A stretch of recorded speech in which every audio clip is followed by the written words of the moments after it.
For the record, the defense ready to proceed. Yes, Your Worship, we confirm our appearance on behalf of accused one, ready to proceed. Thank you. Ready to Take my proceed. views. Thank you.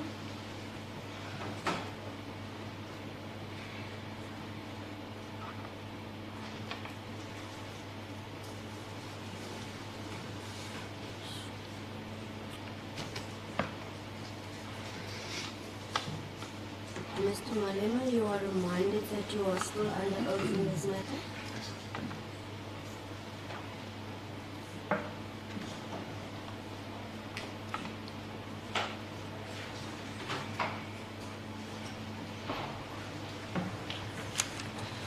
Thank you, Advocate Caesar. If you're ready, then first examination may commence. Thank you, Worship. Mr. Malema, just before we proceed, I would have the same request that I made to Mr. de Klerk yesterday, that we just go through the evidence slowly so I can record everything.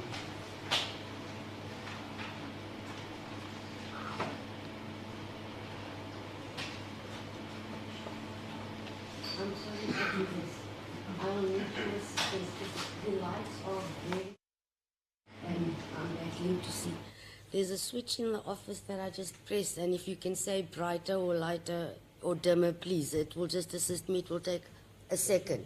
We don't even have to go off record or be stand or sit. Just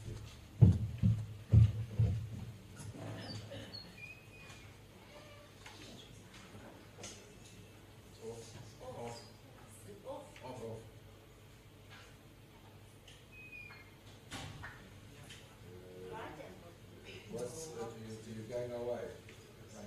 A bit better, but it's going lighter. Going dark. Yeah, it's dimmer. This from dimmer. It's still dim. I'll just have to make we'll just have to do. Thank you. Sorry for that. Thank you. We may proceed. Thank you very much.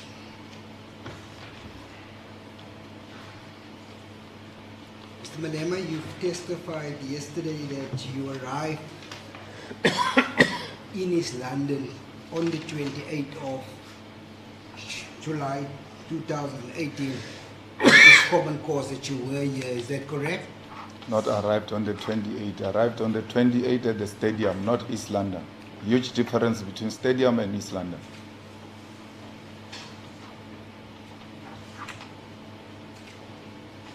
When did you arrive in East London? I wouldn't remember. I was at the stadium, Sister Dukashi, on the 28th of July, Your Worship. We normally arrive a week before to engage in build-up activities.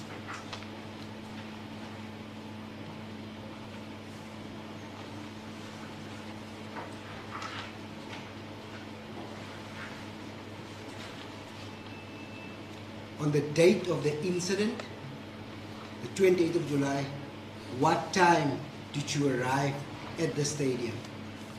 I normally arrive between 1 and 3, so I won't have an exact time, but between 1 and 3 I would arrive, because the latest I can give the speech is 3 o'clock.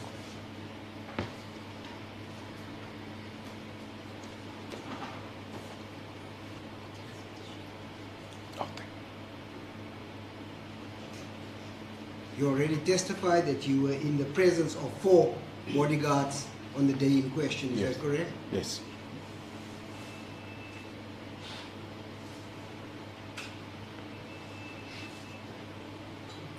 And these bodyguards, you testified, has been with you from when you arrived at the Sisa Dukashe Stadium. Yes.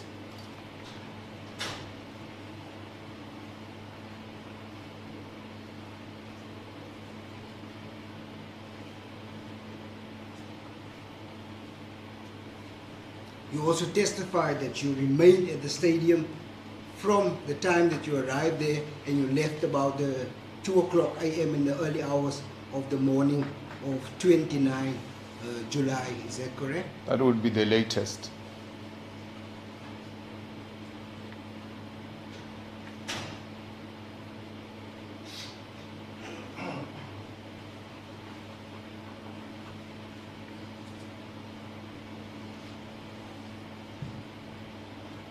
Accused number 2, did he arrive with you as part of the group?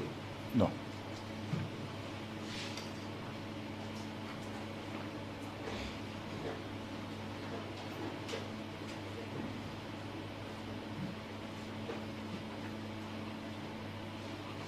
When did you see accused number 2 at that particular stadium on the day in question? I saw accused number 2 on the 27th of July when we're doing the inspection of the sound and the stage a night before the event, and then saw him again on the 28th of the actual event, because a night before we do the inspection of the sound and the stage and the entire venue.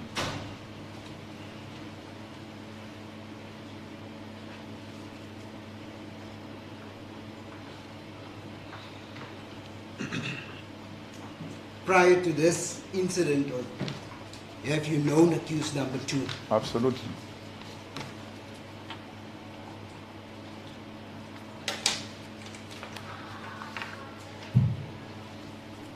For how long in 2018 have you known accused number 2? I think I've known accused number 2 in 2008 when I went to address the student at Zululand University, UKZN now. And during my address, the Inkatha Youth Brigade switched off the lights in the hall, and the protectors came taking me out of the hall. And before I knew it, I was in a car driven by a white man. I got so scared. I can imagine, Mr. Malema. Yes. Yes. And that's when I met accused number 2.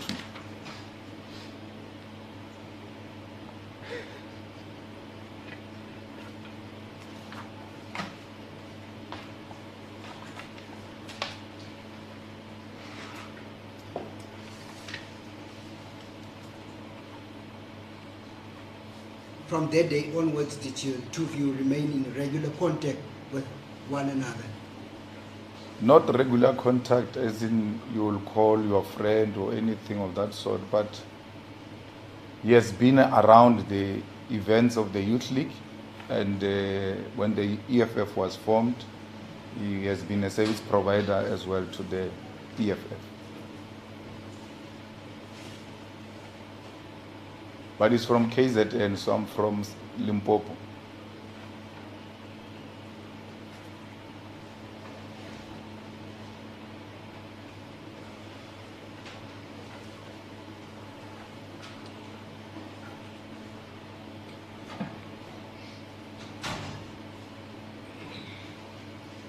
In what capacity was he there on the 27th, the date before this incident, on the 27th of July? You said when you went to go visit the stadium and inspect the stadium, in what capacity was accused number 2 there? Hey, I wouldn't know, but he was there.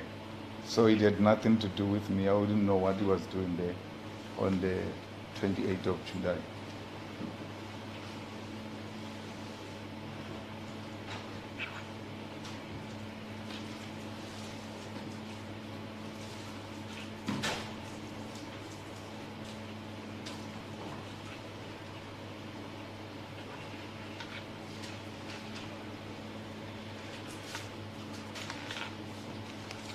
You testified yesterday that you had many of these anniversaries and events prior to this incident. Is that correct? Absolutely.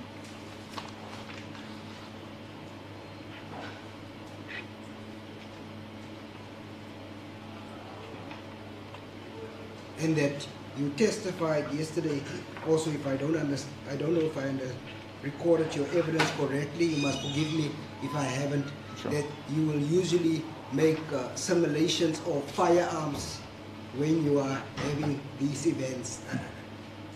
Well, not necessarily simulations of firearm. I'm saying what is a permanent feature, Your Worship. In every event we are in, not only at the anniversaries, but at any political gathering, at any revolutionary gathering, our songs include doing a gesture with your hand, demonstrating a firearm or a gun. Yeah, so that's us.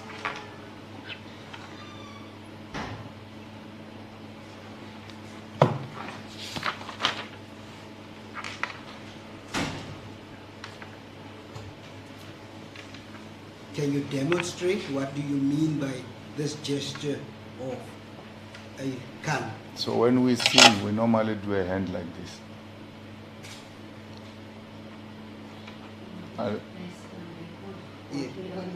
Yes, you should be can. Practice of the witness is holding his hand in the air. I would say this is your pointing finger and the thumb in the air, similar, and the other three fingers going backwards. Okay.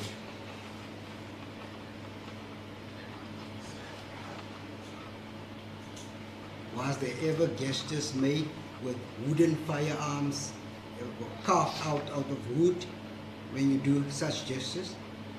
I was trained to use firearms at the age of 9 years when I was part of a young pioneers movement called Masupatsela of Walter Sisulu. At that age, they taught us how to handle a firearm. And the beginning of such a course was actually with wooden guns.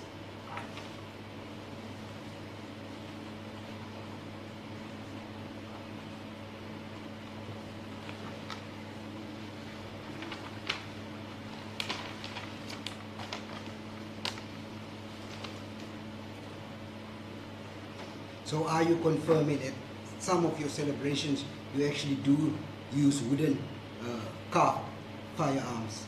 That was at an early age. We graduated to use the real stuff. And the real stuff in this sense, real firearms in the struggle against apartheid. Since then, I've never or seen any of my leaders use a wooden gun. That was when we're young, when we're being introduced into the idea of firearms.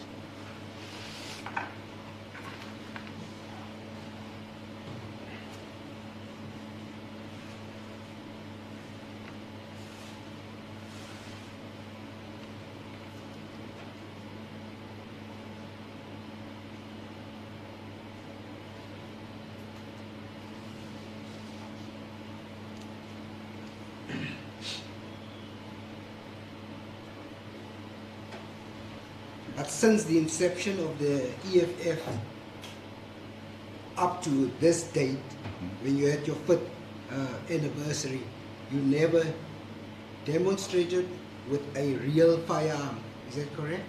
No. Or a firearm that resembles the one that you brought to court yesterday? No, it was for the first time.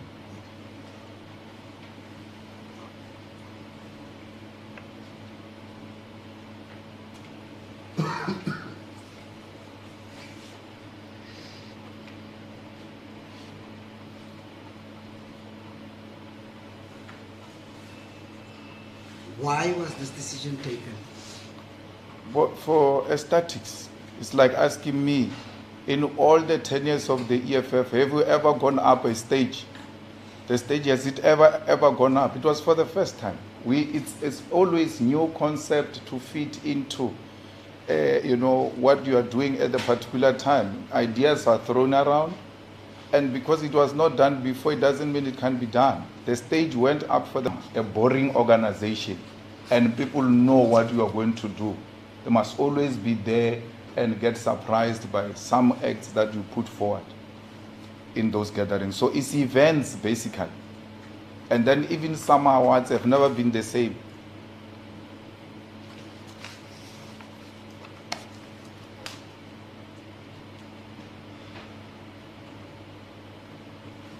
Who came up with this idea, Mr. Malema? We came up with it in the EFF. We work as a collective. So I wouldn't say so and so or so and so came up with the idea, but whatever happens at the stage of the EFF would have been a collective idea.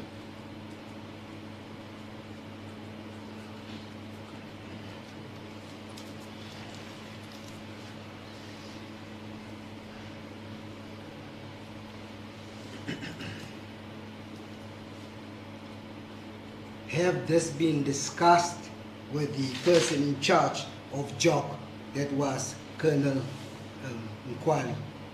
I wouldn't know. I don't sit in JOC. That question should have been put to the JOC person who came here.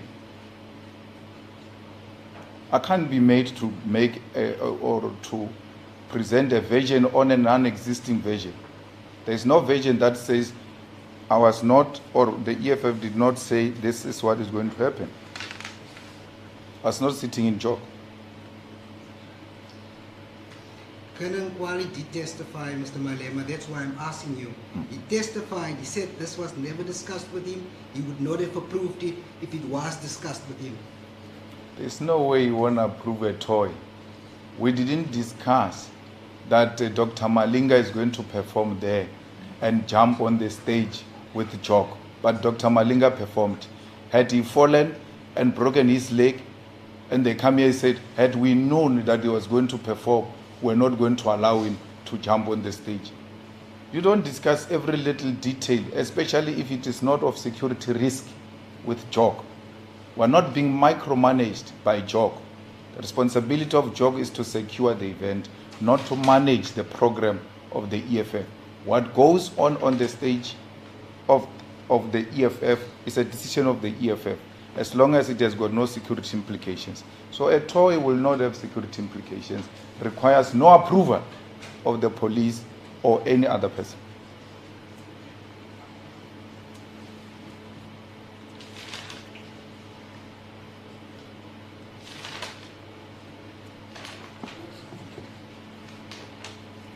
I'm just trying to find that part in my Sure. notes where you testified yesterday that the person in charge at JOC, every little thing that happens at the stadium needed to be passed by him or needed to be discussed with him. Yesterday, it was just yesterday, not long time ago. Your memory should be very fresh. I never said that.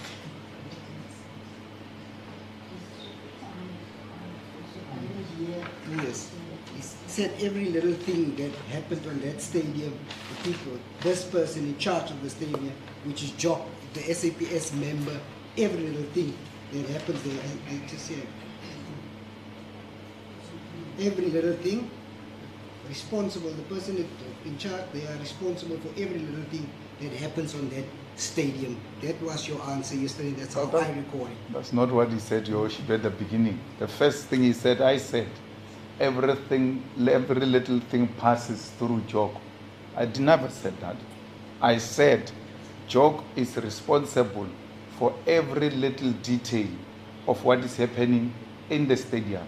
That is in relation to security. My worship, I'm saying to you, there were dancers there.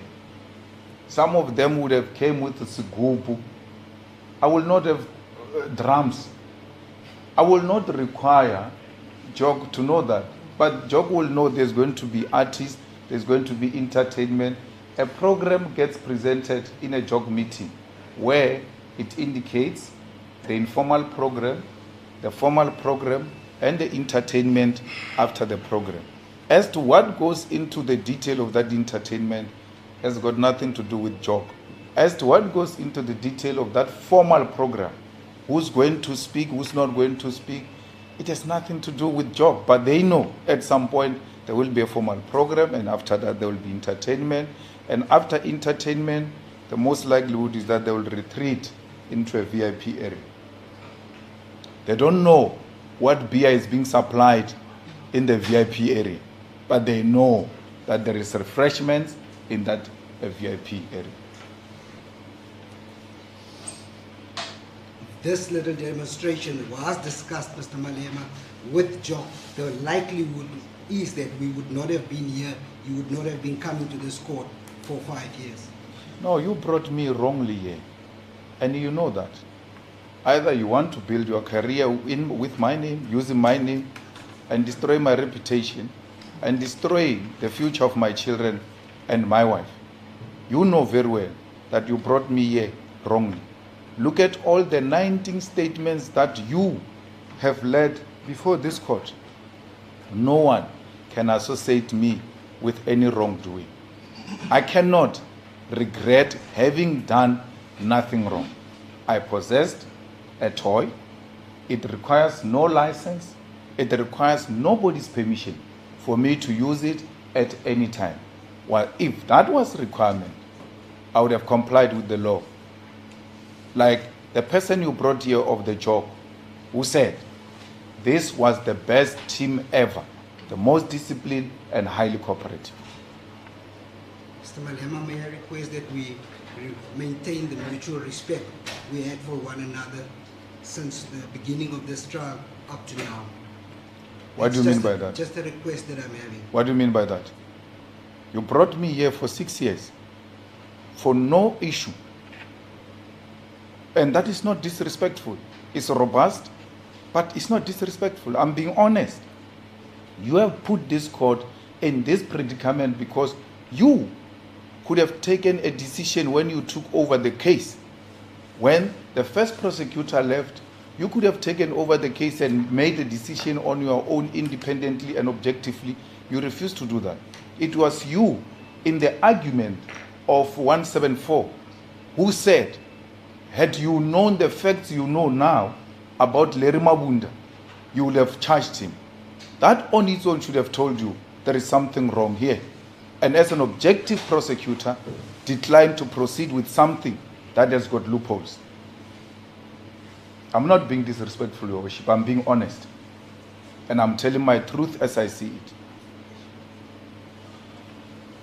In hindsight, this idea of having this particular demonstration at the particular stadium, Mr. Malema, what I'm trying to say to you is that if that was discussed with Jock, it would have been easily resolved that this was indeed a toy firearm, as you claim that you used on the night in question. My brother, there was no need, because no license is required, no permission is required. You have not led any evidence that suggests there was a need for a permission to be acquired before you use a toy gun. Police officers in their different ranks, including some aspects who came here, they've made it very clear. You require no license to use a toy.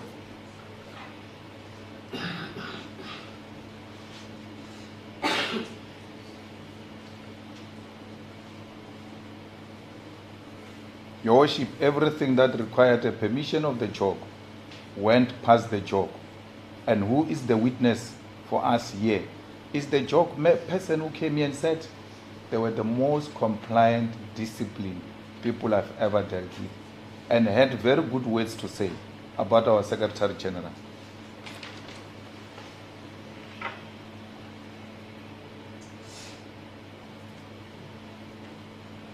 Thank you. You also testified regarding the bodyguards that have always been present. Absolutely. Is that correct? Yes.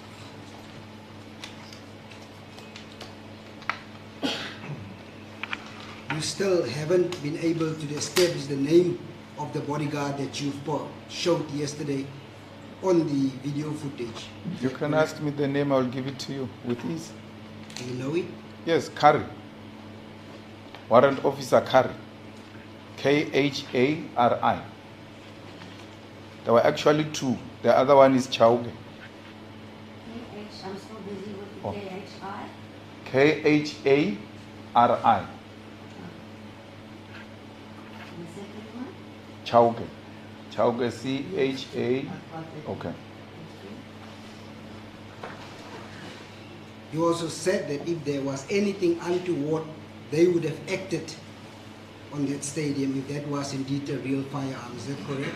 Absolutely, and my witness is, I don't know what you call him, Colonel Swart Boy, who said in his evidence in chief here that had something happened wrongly in front of those people, they had a duty to take an action against him. I'm paraphrasing, I'm not quoting him verbatim.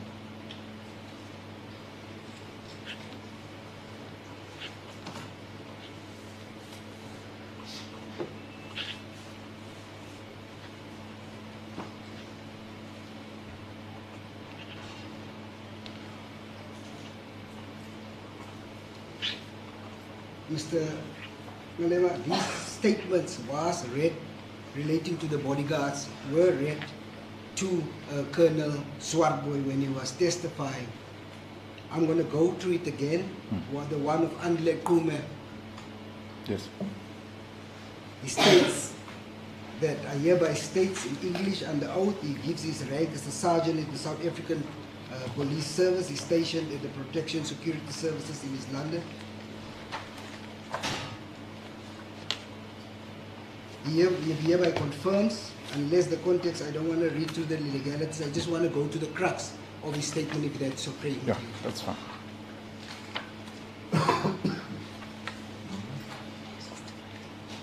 It's A65.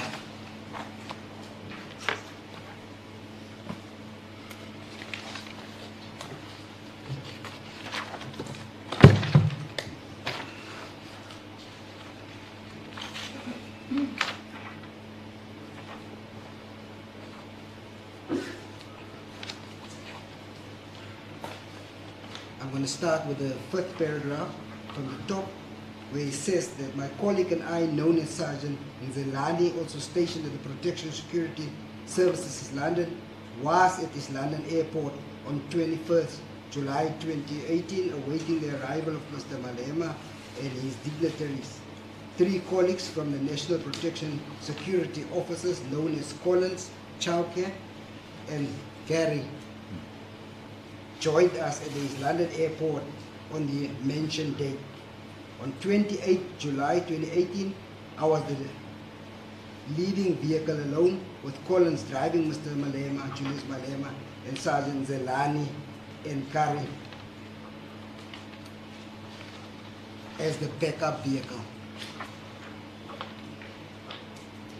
We departed from the Julius Malema accommodation to the Sisa Dukasha Stadium, Dansani, East London, and stated in the above formation.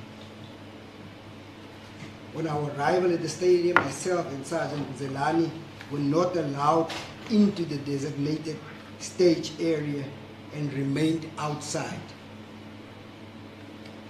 During the evening late, we were allowed inside the designated area where the detailed vehicles was parked.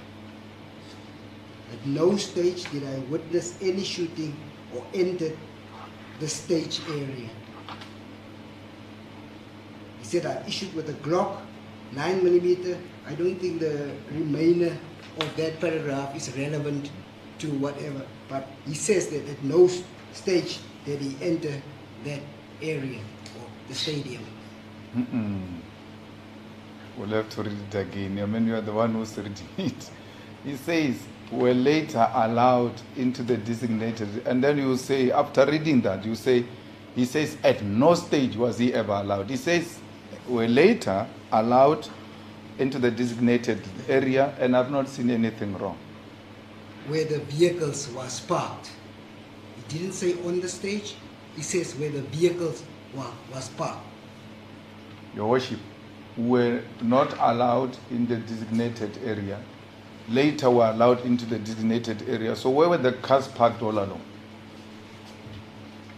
Where?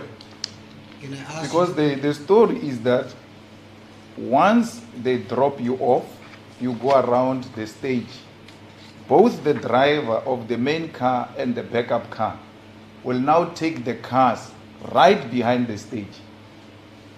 Because as part of protection protocols, is that in a case of danger, you must be rescued from the stage right into the car and escape. Or you're going to be rescued into the car when you still have to run to the parking and there is some bus which has blocked your car. Always, the VIP cars are parked in a manner that, in a way, without saying, they're preparing escape.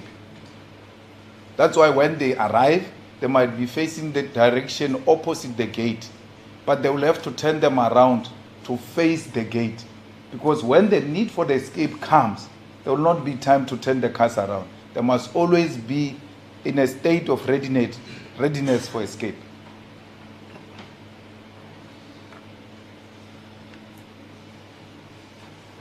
Can I ask you, Mr. Malema, where was these cars parked? Behind the stage. Behind. Yes, behind the stage.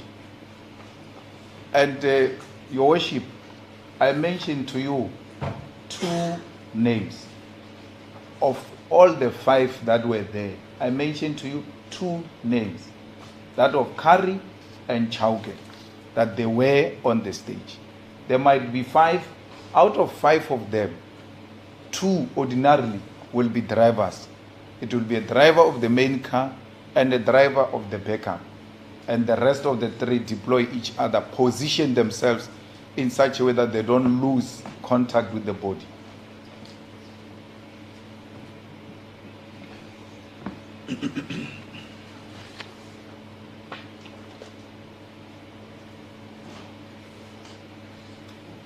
the body to drive. Yes. And your worship, if you were to ask me who were the drivers, like the names he's reading from the Eastern Cape, I don't know them. Police just tell me when you arrive, you're going to find a VIP protection at the airport, and then these are other 3 VIP protectors with you. So the reason why Chauke and Kari are known to me is because before East London, they've been on my body for quite some time.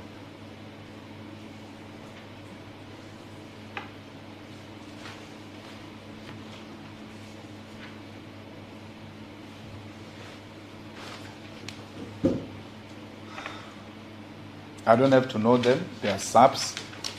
They are men of cloth. They are trustworthy. As long as they are known to the principals and the principals say to me, this is what goes on, my job is to comply and trust subs with those responsibilities.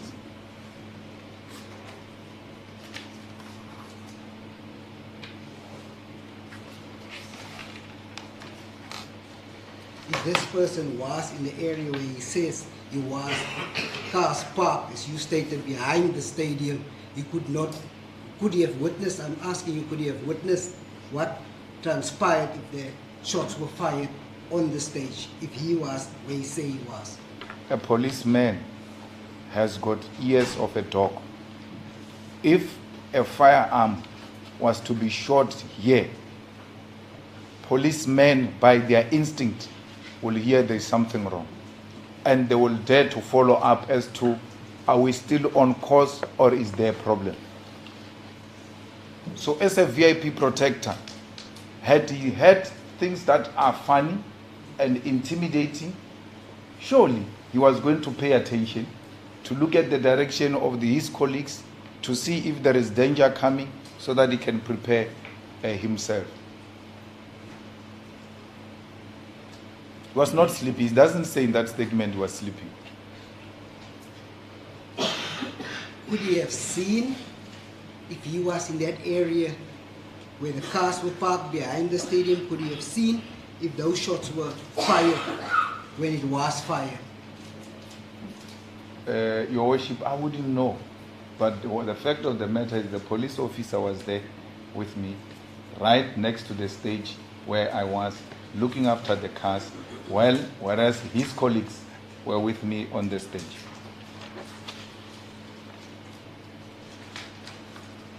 He says he didn't see anything. I can't be bothered by police. I have to deliver a 2-hour speech at that time. That's what goes through my head. My security, who does what, it is their duty. They get paid for that. I get paid for giving a speech. Let's all do our jobs. It's not my job to look at where police are and what they are doing. They will give a report if something goes wrong with that body, which they are assigned to look after. So you now want to make me a supervisor of police. I must now look after them instead of them looking after me. It's not my duty.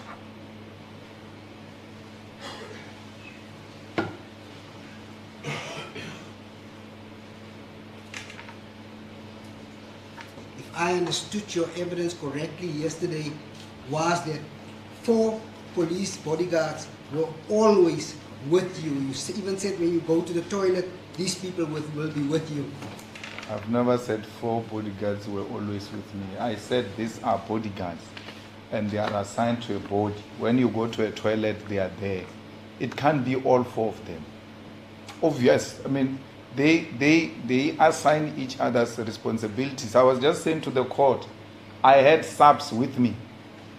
As to which one was in the car, which one was on the stage, their pocketbook will tell. But SAPS was there.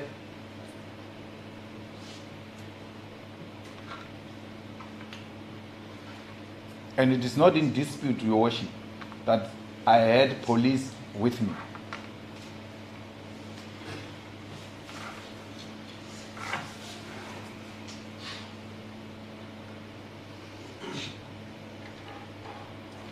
Thank you.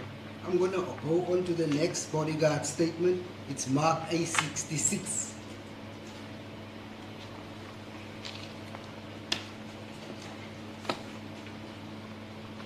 The introductory paragraphs is not that important. I hope you don't mind if I go straight to the crux of the actual statement. The next statement that I want to read to you is Lindisa, Morrison, and Zelani. He also states that on 21 July 2018, my colleague and I was assigned to escort, I assume it's escort and typing errors, Mr. Julius Malema and his dignitaries who arrived at the East London airport. With us it's supposed to be 3 colleagues from the National Protection Security Officers whom we met at the East London airport. The 3 colleagues are known to me as Collins, Kara, Chauke, and I can confirm that Collins drove Julius Malema's vehicle, a black Mercedes-Benz, from the arrival until the departure.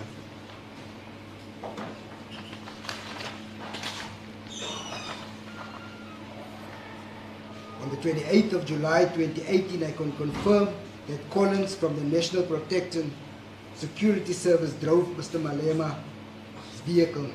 Sergeant Kuma from the East London PSS office was the leading vehicle, a 328 BMW. It's type LAC, L-A-C-K, but I assume it's supposed to be black vehicle. And that was just a typing, and he was alone. I was in the backup vehicle, a Ford Ranger, white in color, with Kara from the National PSS office. We departed from the accommodation site to the Sisa Dukasha Stadium, Dansanis, London, in the above formation. On our arrival, the 3 colleagues from the National PSS office was allowed on the stage erected for the EFF 5th celebrations, while myself and Sergeant Kuma was not allowed and remained parked outside the designated area. I can confirm that during the evening of 28th of July 2018, my colleague and I was allowed into the designated area by the tents to get food. Later, we were allowed to enter the parking area to align the vehicle for the escort to be escorted out. At no stage did I enter the stage area and witness any shooting taking place in my presence.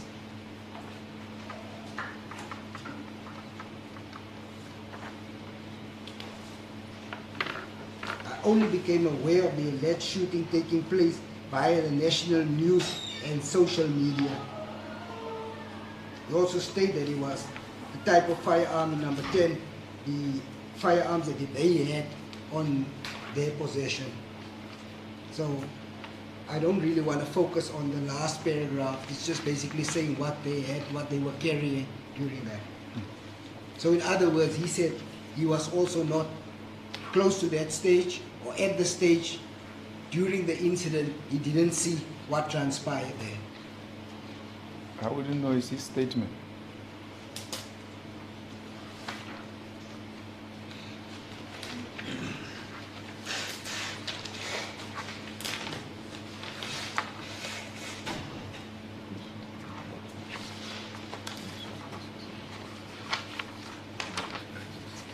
I want to move to the next bodyguard statement, Mr. Peter Piha Edwin Kage. It's A67.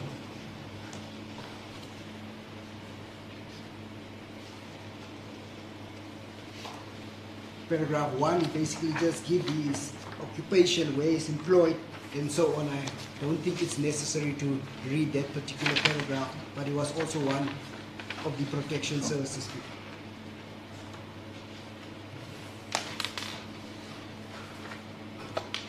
I'm going to start with his affidavit that he made, paragraph 2. The purpose of this affidavit is to provide the investigating officer with my version of events that took place during the EFF first. I just want to make sure if my colleagues did get the actual statement. So, sorry, I apologize. Yes, I want to apologize for that. Worship, we have all the statements. It was confirmed when we cross-examined Colonel Swartboy with all of these statements. You don't want to take him out of the Yes. meeting? I'm not saying anything, but I've got no objection. Thank you. Proceed. Thank you, Worship. I'll try to read slower. Thank you, Mr. I'm going to start with paragraph 2. I'm going to read much slower than I did earlier. The purpose of this affidavit is to provide the investigating officer with my version of events that took place during the EFF 5th anniversary celebration in Lansane, East London on 28 July 2018.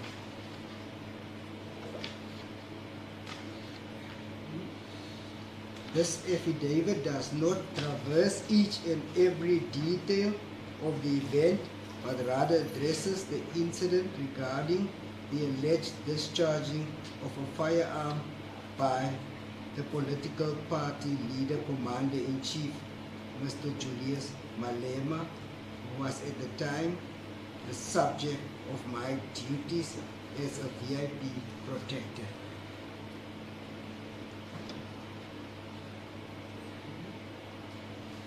Paragraph 3. During the alleged incident referred to in paragraph 2 above, I was on the stage with my back turned to the crowd.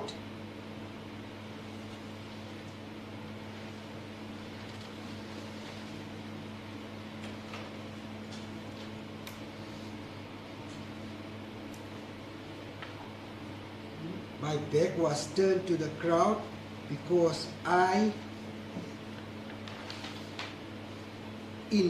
think he want to say I was in charge of securing the back door to the left.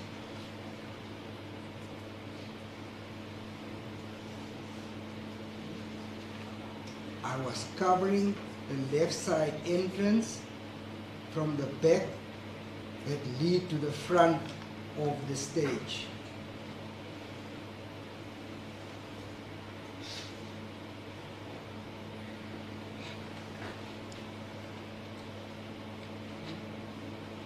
I was responsible, among other things, for the verification of accreditations of individuals who were gaining access to the stage.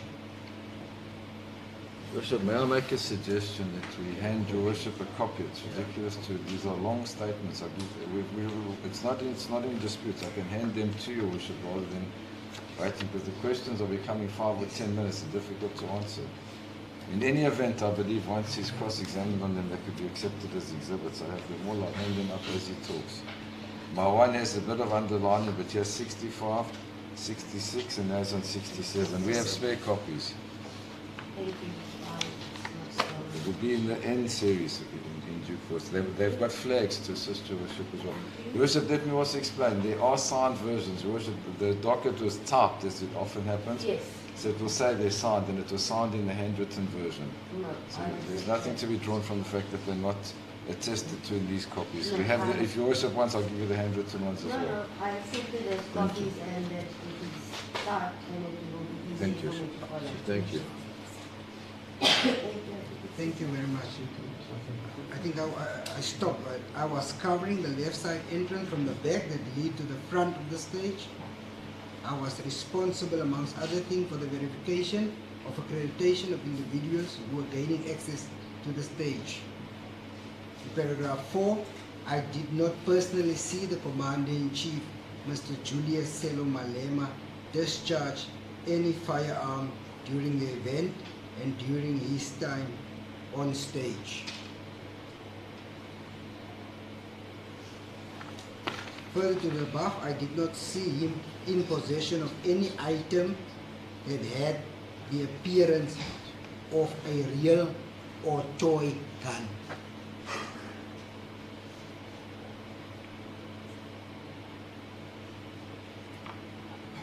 Paragraph 5. During the time the Commander-in-Chief was on the stage, there was a substantial noise resulting from the fireworks which were ignited at the time he was on stage.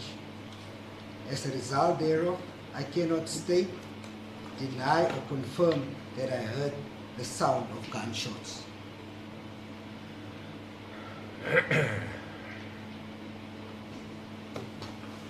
Is his statement, Your Worship? And what is more interesting is that they went to collect their statements, but never invited them here to come and become witnesses. The court should wonder why.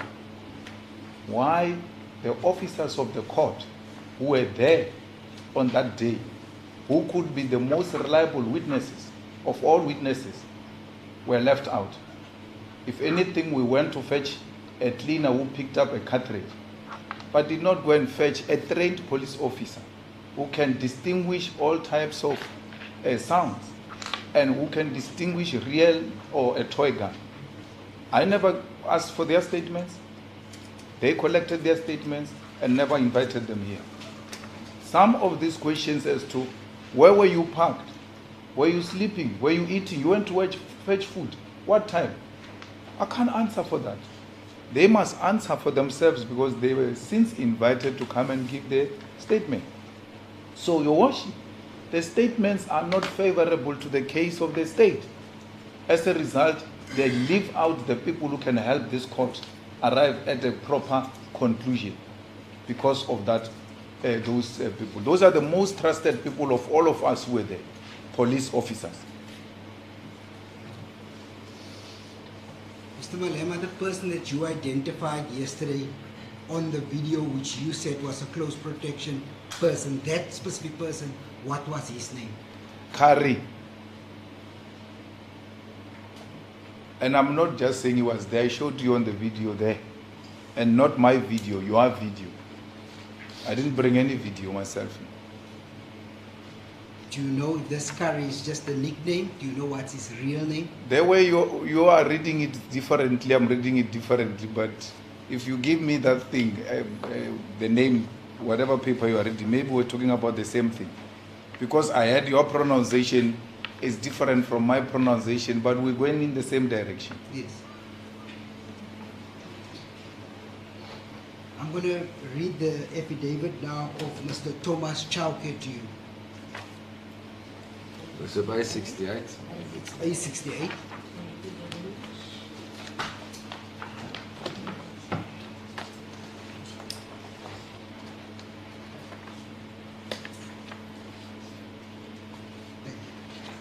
I'm going to start at paragraph 2 because paragraph 1 is basically just where he's employed and the formalities in making an affidavit of this nature. Sure. Paragraph 2 states the purpose of this affidavit is to provide the investigating officer with my version of events that took place during the EFF's 5th anniversary celebration at Ndansane, East London on the 28th July 2018. This affidavit does not transverse each and every detail of the event, but rather addresses the incident regarding the alleged discharging of a firearm by a political party leader, Commander-in-Chief, Mr. Julius Malema, who was at the time the subject of my duties as a VIP protector. Paragraph 3. During the alleged incident referred to in paragraph 2 above, I was on the stage with my back turned to the crowd. My back was turned to the crowd because I was in charge of securing the back door to the right. I was covering the right side entrance from the back that lead to the front of the stage. I was responsible, amongst other things, for the verification of accreditation of individuals who were gaining access to the stage.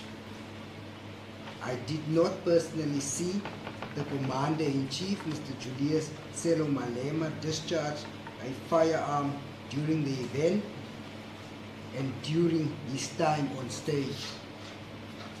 Further to the above, I did not see him in possession of any item that had the appearance of a real or toy gun.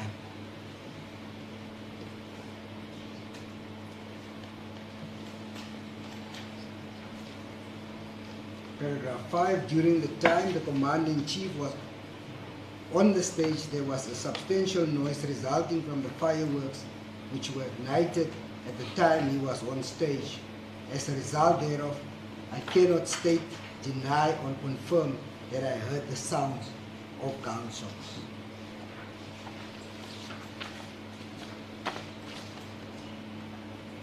So if you look at his affidavit, it's almost identical to the one that I've just read previously. Yes.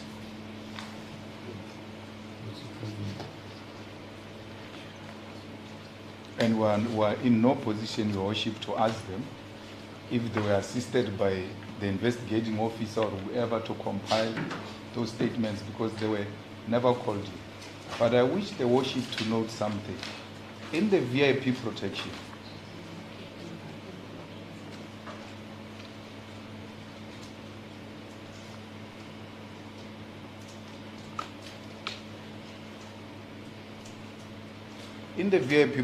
and I'm not sure if it's the procedure of all the police, there is what they call a pocket book.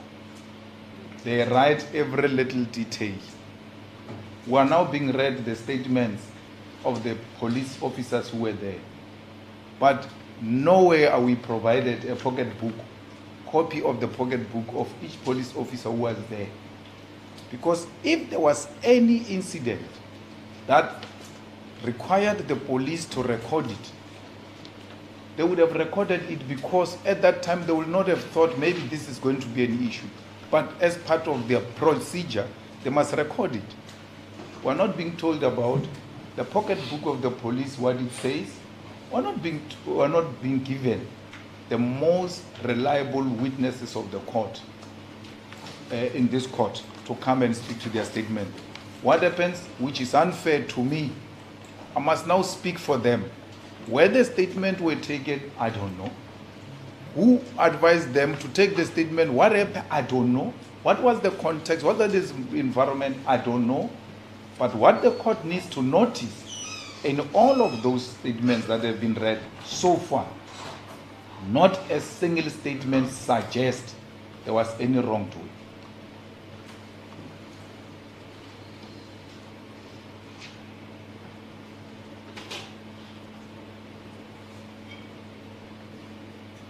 Mr. Malema, it's common cause that this event did take place. It's common cause between the state and the defense that shots were fired. Whether the only issue here is whether it was a toy firearm or a real gun. So the reason why I'm reading this, I'm still going to get to that part, if you would allow me. No problem.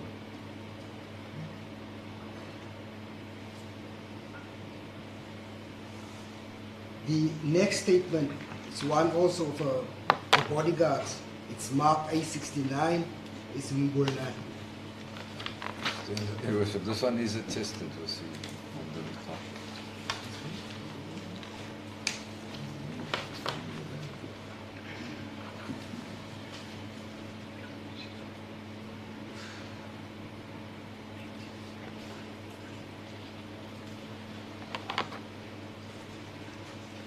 Mbulaheni Colin Nengovela.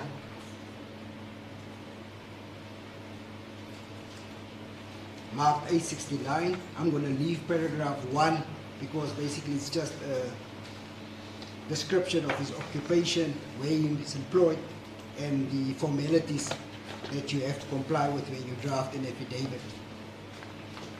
I'm going to start with paragraph 2.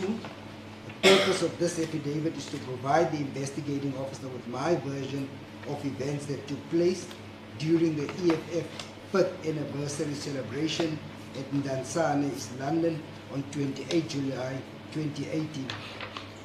This affidavit does not traverse each and every detail of the event, but rather addresses the incident regarding the alleged discharging of a firearm by a political party leader, Commander-in-Chief, Mr. Julius Malema, who was at the time the subject of my duties as a VIP protector. Paragraph 3. During the alleged incident referred to in paragraph 2 above, I was at all material times stationed in the primary motor vehicle that was utilized to transport Mr. Malema as the primary subject of my VIP protection duties. I was never on stage during the alleged incident. Therefore, I did not personally see the Commander-in-Chief, Mr. Julius Malema, discharge any firearm during the event and during his time on stage. Further to the above, I did not see him in possession of any item that had the appearance of a real or toy gun, whether in the car or on any such stage. It's their statement, Your Worship, but from prosecutor's point of view, objectively, if he had not allowed to be used by AfriForum for political ends, we wouldn't be where we are. This matter was advocated for by AfriForum. This was no issue, Your Worship. That's why no one picked it up. There was no issue at all. When they saw something that they can use to politically discredit me, they pressured the NPA to prosecute even where there is no issue. I'm now being made to answer a statement which does not implicate me. Because I have to be implicated for me to answer. What am I answering now? This person says, I've not seen Mr. Malema do the things that you are saying he has done. And then I'm brought before this court to come and answer someone who says, I did not see me doing anything unlawful. It's unfair. This court must never be abused for political means. Crime is crime, it must be punishable. But where there is no prima facie of such, we should not even try to canvass those grounds. As a public protector, a public prosecutor, he's my prosecutor as well. I'm part of the state. He has a duty to say, there's nothing against this guy. I'm not going to prosecute. And allow the AfriForum to prosecute me privately if they so wish. But they must not use the limited resources of the NPA to bring a non-existing issue here. 5 officers of the court on site. Not a single one of them says, I've seen Mr. Malema engaged in unlawful activities. And what makes me happy is that in 174, Your Worship was reluctant to canvass these grounds because they were brought to you at a later stage, not much earlier, of the subs VIP being there and their statement. I'm happy now, finally, they are now being presented here as in cross-examination, because this truth I would have told the worship even if they had not brought them forward, that there were police with me on the stage. And how do I commit crime in the presence of the police and I don't get arrested immediately? I'm not a leader of a ruling party. Neither am I a favorite of a ruling party. There is no favor I can do for them for not arresting me. Nothing. So why didn't they arrest me there and there if I did anything wrong? Mr. Malema, just for the record, you were in court when Colonel Mkweli testified, and he said that he was the complainant who opened this docket against you. He was told to open the case against me. He didn't open a case out of his own volition. He was told. Your worship is in the, even in your judgment is there. He was told everything went well. That's my guy. Everything went well according to him. And then the next thing, boom, go and open a case. And I'm an officer of the law. I work under commanders. When I'm told to do something, I do it so that we can get to the bottom of this. He never, on his own, opened a case. He never, on his own. That is another police officer, by the way, who was responsible for job. He never said from his mouth, I saw Mr. Malema doing something wrong. Never said that. If anything, I was relaxed and told to go and open a case. What can I do? I'm just a mere police officer. I will never hate him for that. I will never take anything personal against him for that. The man never wanted to open any case against me. He was told to do so. Mr. Malema, if you could allow me to ask you the questions, and then you answer Sorry. that particular question. It will make our time here much shorter. The police said they've never seen you having or bringing that toy firearm or being in possession of that toy firearm or a real firearm on the stage on the night in question. You confirm that from the statements you've heard it. Yeah, I've heard that, and I'm saying I brought a toy gun, and none of those statements says I did not bring or I brought a toy gun. So I'm the one who can tell you. That is the only version that stands. Who brought the toy firearm to this event? It will be the EFF Secretary General's office, because they are the ones who organize the events. The toy firearm that you showed yesterday, to whom does it belong to? It belongs to the EFF.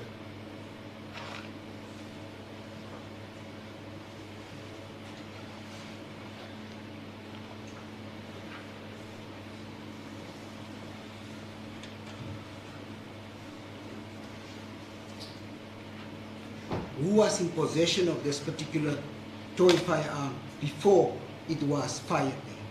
No, Larry handed it over to me. Larry Mabunda.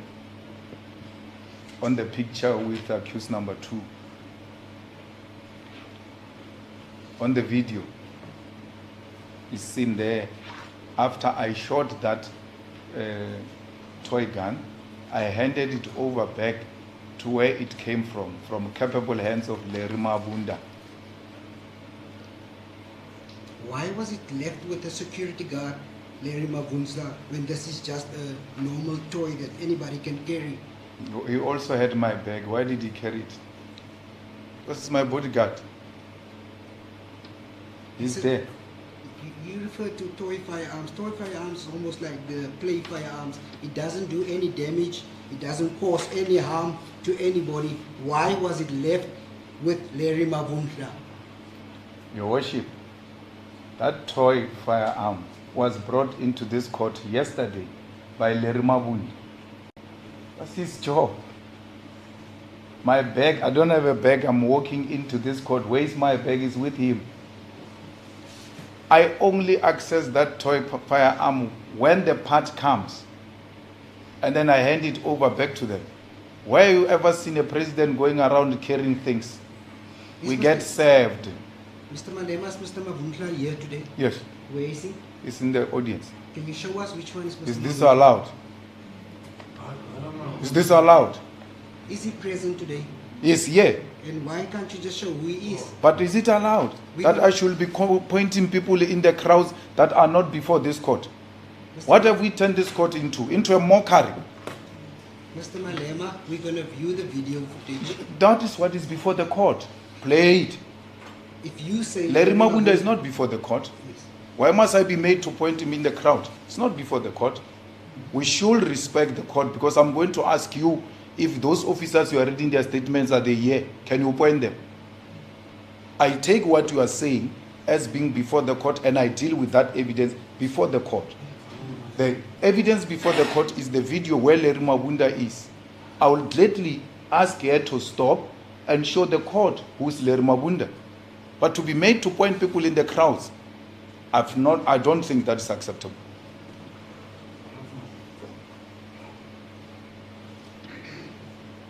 You identified Mr. Mabunda on that video footage yesterday, is that Yes. correct? Yes.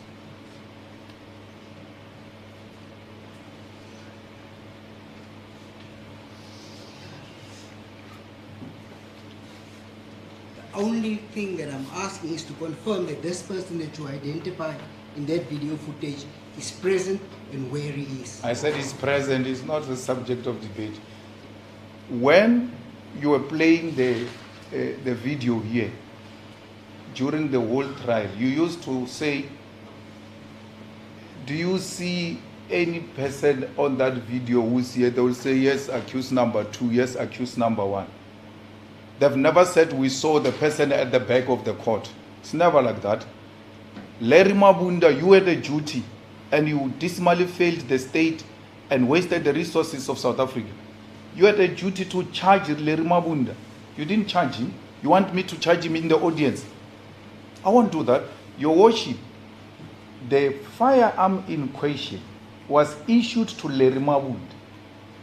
Larry Mabunda is seen on the stage with me where it is alleged that that firearm shot at the shots at the stadium. Where is the first place to go to? Is to go to a person who in his name the firearm has been issued.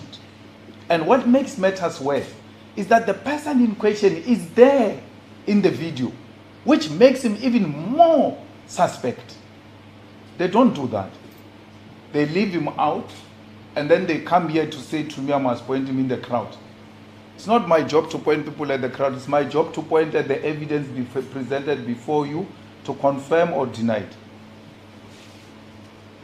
You also testified yesterday that Colonel Swartboy never came to ask you for your own firearm, because that firearm, the 9mm, we see there could have been your own firearm. Yes.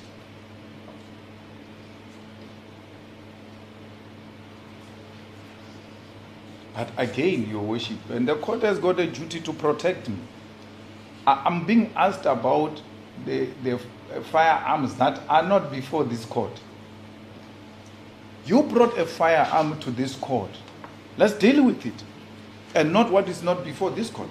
Can you confirm, Mr. Malema, that the firearm that was used, is that a toy firearm, the 9mm handgun?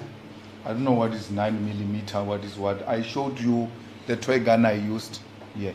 That's my toy gun. I'm going to request Ms. Kala to play the videos for you.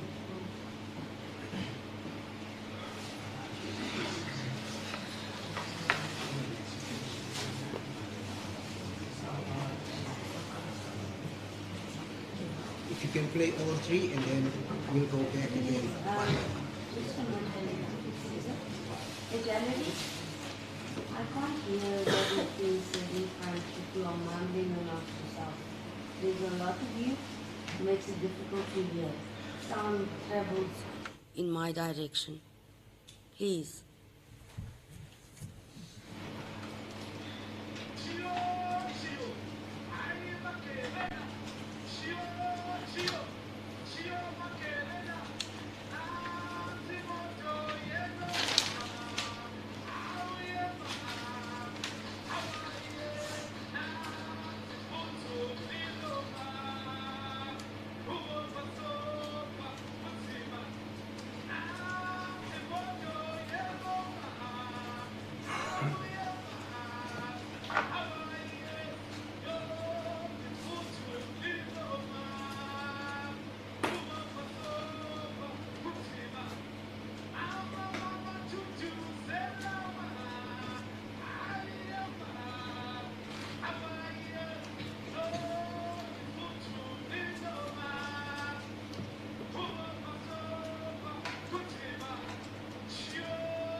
Your Worship, can I ask her to play that, the last one, so I can show you the two VIP protection PSS people I'm talking about? We're going to get there, Mr. Malema. Oh. Can you play the video that he just requested? But can you please wait? We're going to question you. We're going to question. We're going to ask questions. What they think I'm going to watch. No, the one that he just wanted to see. Okay. Yes. But can you please wait until we question you about that?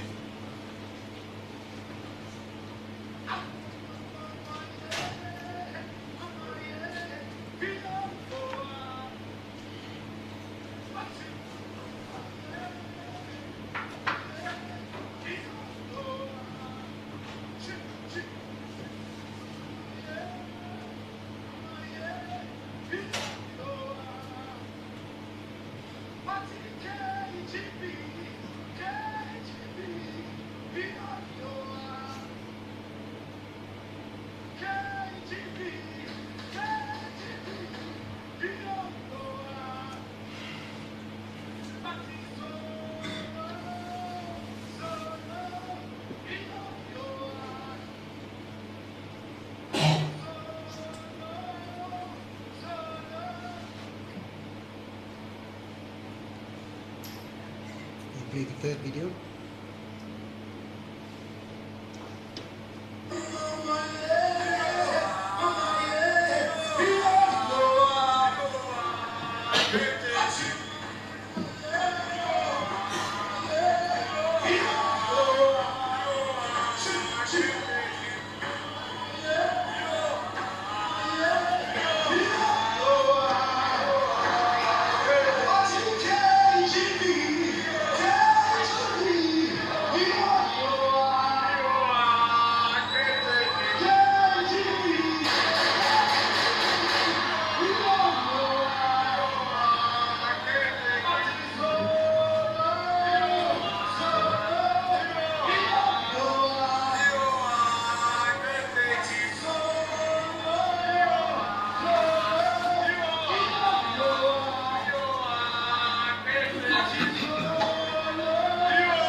I want you to go to the first video again, the one with the 9mm handgun.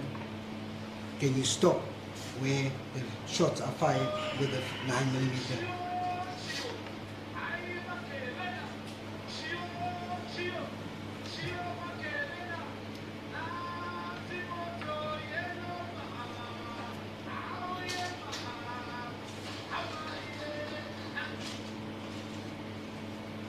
That is the 9mm handgun that I'm referring to.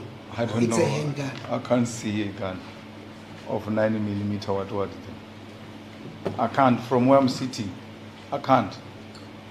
And there was no such a 9mm what before this court for me to answer to it. If they brought to you before you your worship a 9mm what and how it looks like, maybe I will have an idea what they are talking about. I don't know. I can't see. What is that? I can't stand here and say that is 9mm barrel. What? I don't know. Can we agree that it's a smaller firearm than the other two videos? No, I can't see if it's smaller or big. This camera was shot too far. I can't see that. Even when you do it with those people of photography, zoom in and what, I don't see it. Do you want to go closer, sir? I've been closer 6 years ago. I can still go now. I can't see it. I can't see it.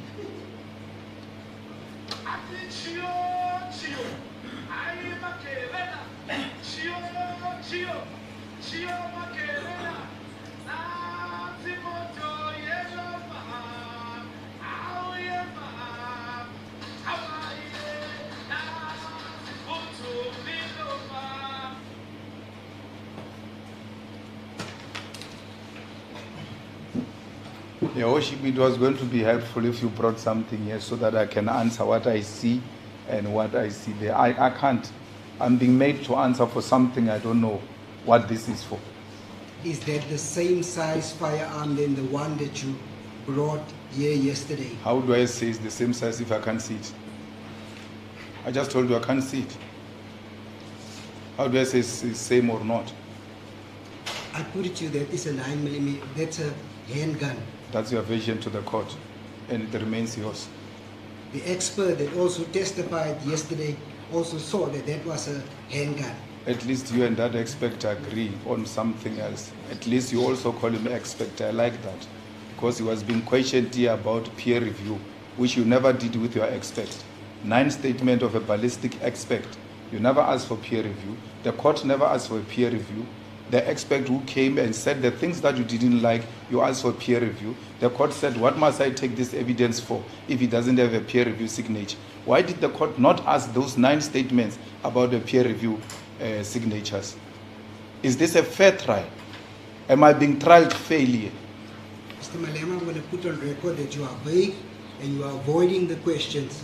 I agree you said we must speak to each other in a respectful way. You are not going to do that of pointing pens at me because I can do it times 5. And it's not going to be nice here. Mr. Malema, the video that you're seeing there, I'm putting it to you, it's a handgun. You said I'm vague. That's fine. That's what my lawyers will argue with you about. I don't know what is vague. All I'm saying to you is that from where I'm sitting, and I'm not the first one, even the gear house people who came here said from this angle I can't see that gun, whether it's a gun or what, I don't know. I can't see. And then I'm asked about the size of this gun and the gun that I presented and the one you presented, but never presented this gun. If this gun was before this court, I will gently answer to say, okay, let me look at this one, let me look at the toy, let me look at that one. They are not the same. So I'm being made to answer the things that are not before this court. It's not here. How many firearms was brought by yourself or the EFF for this display that was going to take place? The one I showed you yesterday.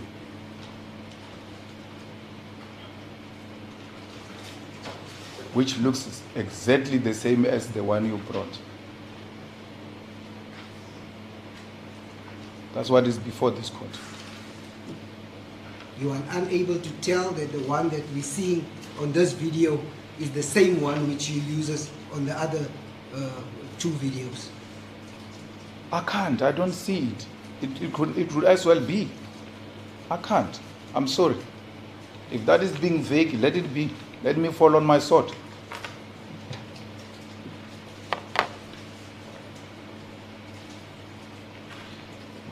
Yesterday, it was asked by the ballistic expert, Mr. De Klerk, to count those number of shots that were fired from that handgun.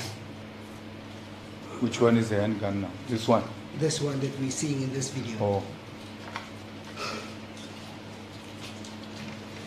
It was not asked, and I don't know why the court is not intervening there, because it was not asked on this gun. It was asked on a rifle, not on this. He was specifically asked to count the number of shots. You could hear whether it has been fired in this specific video.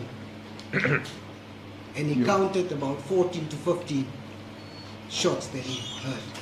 I don't know, the lawyers will have to intervene. I think it was a rifle. I counted with him. It was not on this. It was a rifle. What was asked from a guy to count was on a rifle. It was not on this. What I recall, you asked me to adjourn so we can look closer at the video we are watching now. And it's from this video that he was counting. But as you say, your lawyers may intervene if I have got it wrong. I also confirmed that it was on this video, but he never referred to a 9mm. He said that it appears to be a gunshot, but one of my friends overstating the case for the state. He keeps on referring to it as a 9mm handgun. He said that it appears to be a handgun. He doesn't know if it's real or not, and he counted 14 or 15 shots of this video. So the only aspect that I could say that the word 9mm was not used, but handgun was used. Okay. Are we? Yes. Okay. Thank you. That's fine. Yes. So, in this video, it appears to be a handgun that you're seeing there. That was the evidence of Mr. de Klerk, the expert yesterday. It was further canvassed with him how he was asked to listen to the video and hear how many shots was fired from that video.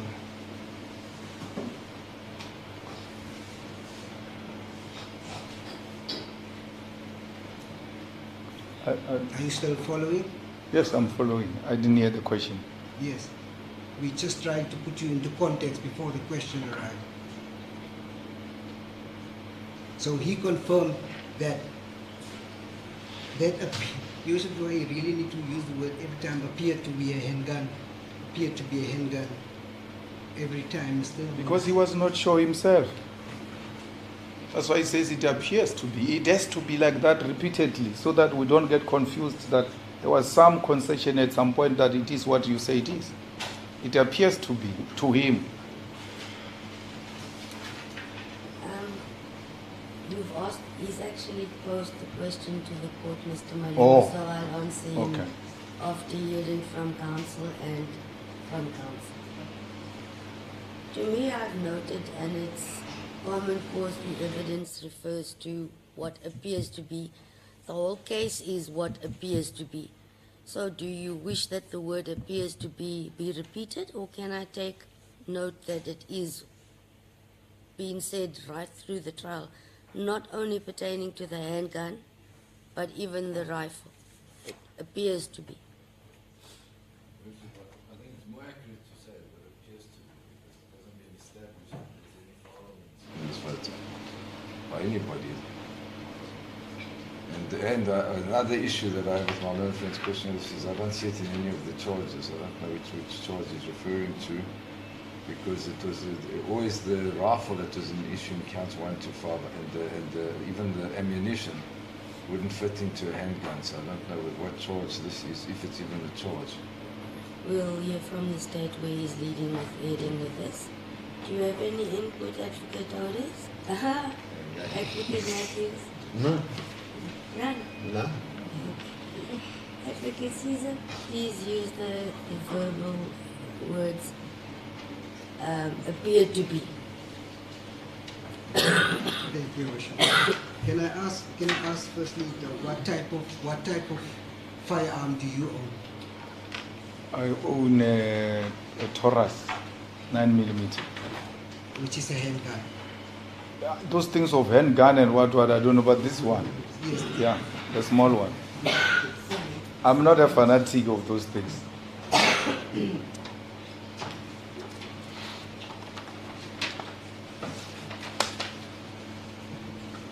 That is indeed the handgun, Mr. Malema.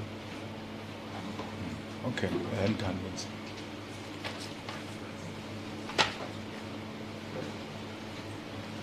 So if I look at the video, it also appears to be a handgun that you are firing there.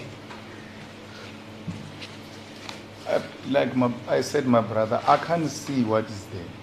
You know, had you charged me with this, perhaps I would have paid a particular attention to it and prepare my defense on this thing that you are presenting before me, which court is unable to protect me from. Because I've faced no charge of this nature, and therefore I've been made to answer on things I've never prepared on.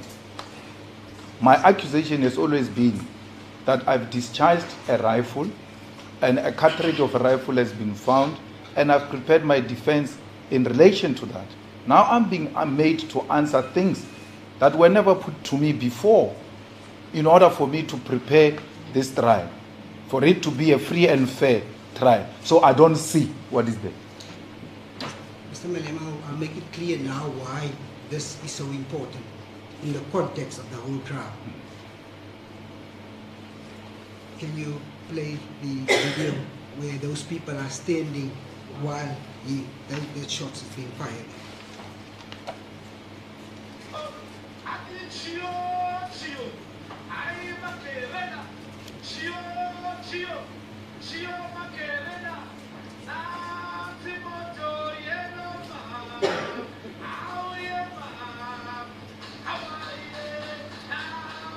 Can you stop?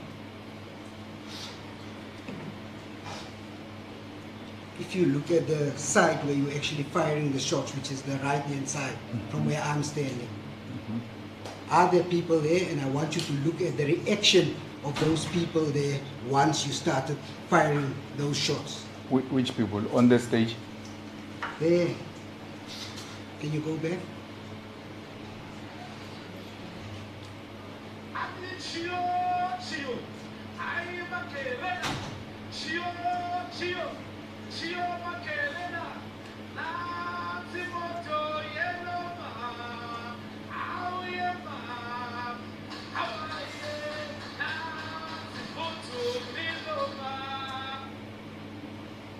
Do you understand now why this is so relevant?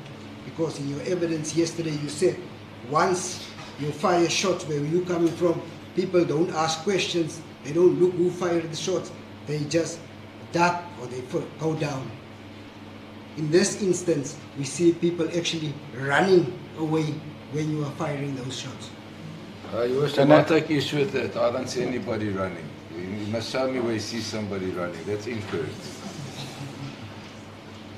But Your Worship, can I also come and point at the worship on the thingy? Because Just answer to the objection, and then we'll continue. Rephrase running or indicate the running advocacies. They are moving away, Your Worship, Moving yes. away. And moving quick. You don't see anybody moving or moving quick. You see people on the stage, remaining on the stage, people in front of the stage, remaining in front of the stage. Advocate Otis, you are saying what you are seeing, so you're asking me to accept what you are seeing. If it's an inaccurate illustration of what he sees, then it doesn't call for an answer. He must ask, do you see people running, is the first question. Not that he sees people running, because I don't see people running, Your Worship. Definitely not. I'll decide by the view of the state, and you will obviously not be the same. You may play it again and indicate where.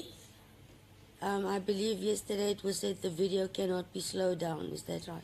Yes, that's correct. So that's one of the reasons why I asked that earlier, Your Worship, that video must be viewed thoroughly first by counsel in accused number 1 and number 2 to look at these issues that I'm going to raise now.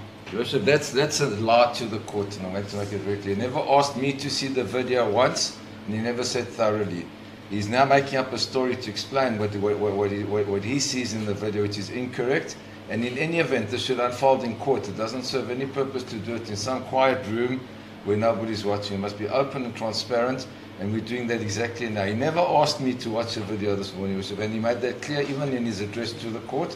And he never said thoroughly. He said, to prepare them to answer the questions, I want to give them 13 minutes to look at the video, quote unquote. And not the counsel, only the accused 1 and 2 for the record, Your Worship.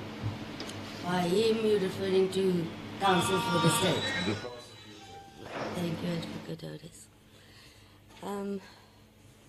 We'll watch once more, then I'm going to adjourn for the tea adjournment. We'll come back, having all clear minds. Let us have a look again. Then during the, oh no, you can't ask. Your client wanted to comment or ask something. I didn't entertain because I don't know what you're going to say or ask, and you're not in my hands at this stage. Okay? Sorry? He said what you wanted. All right, then it's fine. All right, it's fine. Can you play that video again?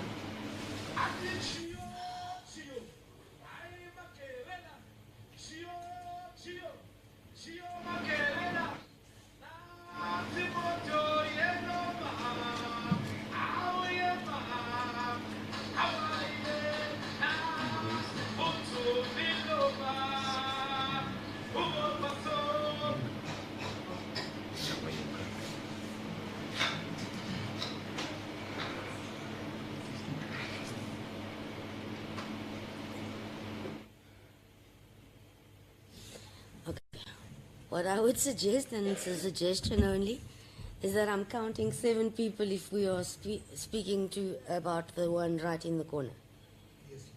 So we can count the people in the beginning and count the people at the end. It's my solution. Whether you want to follow that will be up to the state. I can't dictate what the state wants to how you want to present your evidence. Okay, it's 15 minutes. For you, Jane, because then after what you said, I have to come in so that when we go to the break, we're all in the same understanding. Mr. Malema, keep in mind that it's not supposed to be in this fashion. You are in the hands of the state. Advocates cannot protect you if you say something which you should not be placing on record, although you may feel you want to. So I can't say yes, please go ahead, or no, doctor. Through him, please, I want to say this. Because now we're being... I now we're Listen, I split- can't talk to him because he's on the Yes. cross, so let him have his Yes, say. I know. Yeah. Yes, I know Ross said Yes. but I also need to prevent him from saying anything that you don't want to be said. No, not at all. His feet is... Well, Your Worship, we're now splitting hairs. Can I come and point at you? Because you have counted people. Can I also come and point at you? What is my observation there? We're going to count when we adjourn and come back to beginning, and if the state wants to count. Otherwise, I'm not going to write down because I'm not a witness. I'm just making a simple point that if you look at the people, he says they are running away because they are scared, which is something I want to point here. Did not say because they are scared. No, because I'm firing a shot. The people are running away. He's talking about the people there by the fence, there next to the grandstand. There are people right in front of the stage. Oh no, sorry. I'm looking at the people right in front of the Yes. stage, not at the grandstand. So there's no one there who's running away there. Okay, we clarified the running away with Advocate Odysseus' objection, and it changed the moving away. Running away has been clarified, so it's no longer an issue, running away. So, also myself, obviously we're not looking at the same, you are referring to, you circle the little arrow Yes, correct. in front of the stage. We adjourn at this stage. We come back after the tea break, and then we will go through that part again. I'll decide if I'm going to come back. All right. It's nearly. Honestly, my watch is ahead. What is the correct time? Is it 2:45 or 10:10? Huh? So I'm being voted. Okay, my watch is ahead. Maybe so.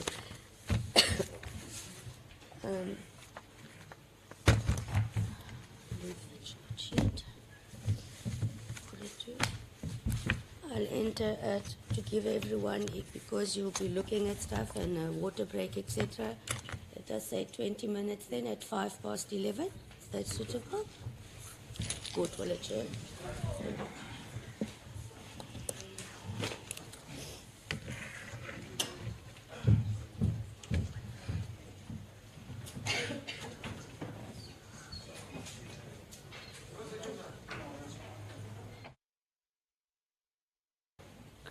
Oh, I thought we were still looking at calming trees and see it's changed. You may proceed, Advocate Caesar. You to look at those 7 people that are standing there Yeah. before the actual shots were fired. And I also want to look at you. I want you to look at them, their reaction during the process of that shots being fired, and you tell us what do you see. Which 7 are I looking The at? 7 at the far right in the direction where Of the Mr. boundary wall. Yes, they're those ones. Oh.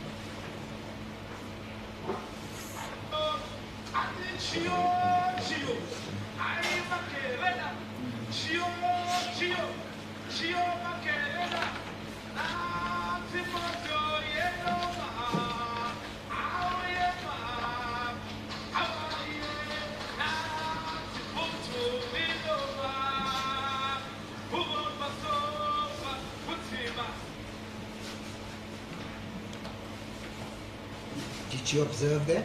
Yes. Can you tell us what do you see? Nothing. I see the crowds that gathered in front of the stage. And of course, they are not seated. There's up and downs. People do as they want to do in a stadium like that. Because your worship, logically, and that's what should come to our mind, all of us. Why would shots being fired, the people who are right in front of the shots being fired don't run away?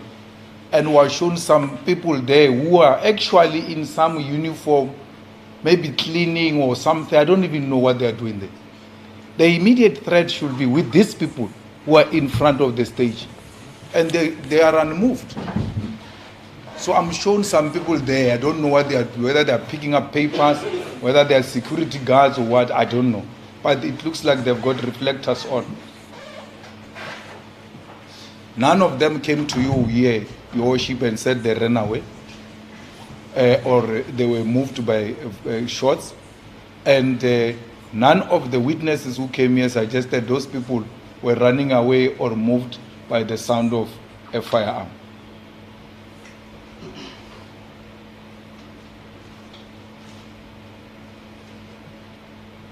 Carla, would you be able to point with your mouse there? So I just want to make sure that we are on the same page when you play that video.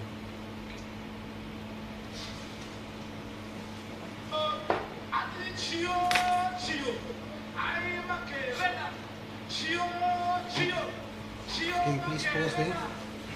Can you please pause there? Do you see that 7 people, and you point with a mouse, standing there on the far right? I'm the one who pointed the court to those people, and the court said it was not even looking at those people.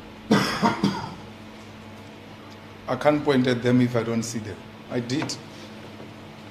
I pointed them to the court.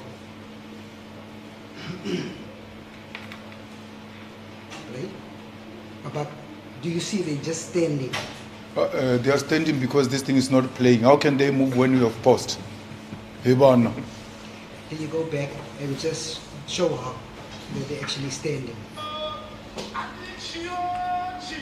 Can you pause? Go back. Go back. An inch back. I want Mr. Malema to see how those people are standing there.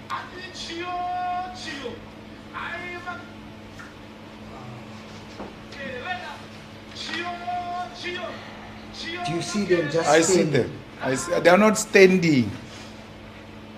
There's movement amongst themselves. It might not be as visible as you want to us to make that observation. They are not standing. These people, when you look at them, your worship, as they are now, when they've paused them, they are together as a group, isolated. Obviously, they are busy with something else other than what we're doing here. That's why they are not with this crowd. They are there, doing their own thing. Do you want to come to the bigger screen to look at it? I see them very well. It can't change. My vision can't change. Those people are a group of people who are moving around. As to what they are doing, I don't know. But they don't look like they are part of the crowds. That's why it doesn't come as a shock when they move around and do whatever they want to do. But at least we're all like in agreement that no one is running away. I want to put it to you that they are just standing still. Nobody's moving before you fire that shot. They are standing still because you pressed pause. Can you play? Can you stop? We've unpaused it now for you. It's paused. What do you mean we have unpaused it? It's paused. Can you play? Can you see it's unpaused? No, those people have got an activity, my brother. Whether you like it or not, they've got. Look at how they were now. They are pulling away from each other like this. They are engaged in an activity. They are not part of this. They've got their own activity. The bottom line is, Mr. Malema, they are remaining on the same spot before you fire the shots. You've got my version. Can we confirm that? I'm not confirming that. Okay.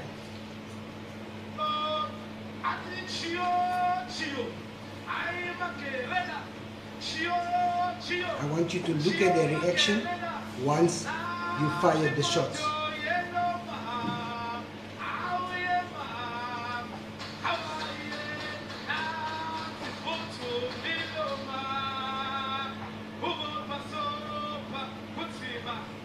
Can you pause? What did you see when you started firing the shots on the video? Nothing. I'm saying to you, and you can take whatever decision you want to take. You're showing me some people in some corner. A shot is being fired from a stage. Do you see anyone running away from the stage? Where the shot is being fired from? Do you see anyone running away from the stage? Right immediately where the shot is being fired from. Do you see anyone running away? I'm showing some people who are engaged in some activity on the sideline of the event, and I must be answerable for them. I don't see anything. I see people on the stage, I see people in front of the stage. None of them act in a terrified manner, none of them ran away. The stage is still intact. Are we looking at the same video, Mr. Malema? We're looking at the same video, yeah.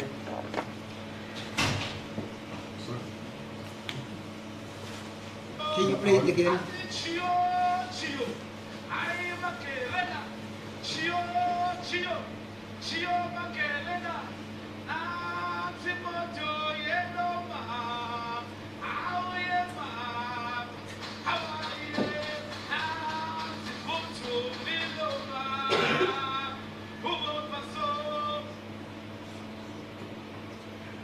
Yes, you can go back. No, I don't want to go back. I want to point. Before the shots are fired, this is the man who's standing here. Yeah. After the shots are fired, this man is still standing here. Before the shots are fired, Mam Kaula is dancing here. After the shots were fired, Mam Kaula is standing here. These are human beings who should react. What is more important about those people than the people who are immediate next to the action? What is this selective way of wanting to arrive at the justice? I'm not pointing at people in the periphery. I'm pointing you to the people who are next to the activity. You can't point at one of them as running away or moving away or anything of that sort. So I'm not going to be answerable for people that I don't even know what they are there for. I don't know whether it was their time to depart or whatever coincidence happened, I don't know. All I'm saying is you've got women on the stage there. You've got women and children in front of the stage, the young people. You've got men on the stage there. None of them act terrified. Even the man who leads the song, Your Worship, he doesn't, when he hears what is so-called shots, say, he sings the way he was singing. Nothing changes in his voice. Because he must react if there is something that is unusual happening. Sorry.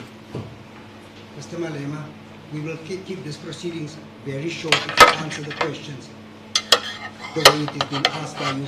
We are going to get to the people on the stage. We are only referring to the people there on the far right, as pointed out to you, the 7 people who are standing there.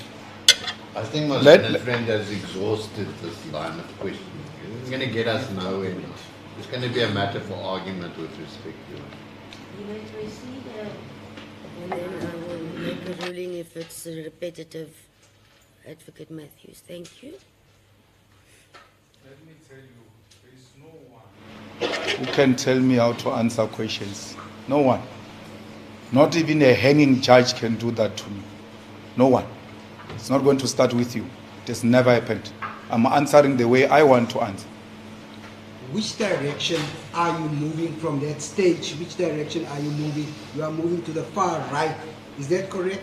And you're also firing shots towards the right where those people are standing. Can you confirm that? I'm not firing any shots, by the way. There's no shots I'm firing. So which shots am I going to say I'm firing them from the far right? I'm not firing any shots. I've never fired any shots.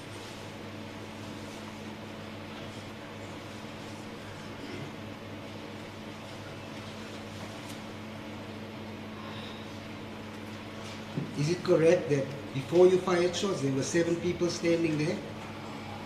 Well, it's your vision. I see people there. I still see them standing there, and that's my vision. It's correct. Once you fire those shots, those people are moving fast away from the It's not direction. correct. It's actually a lie. Can you play that one more time before I leave this point?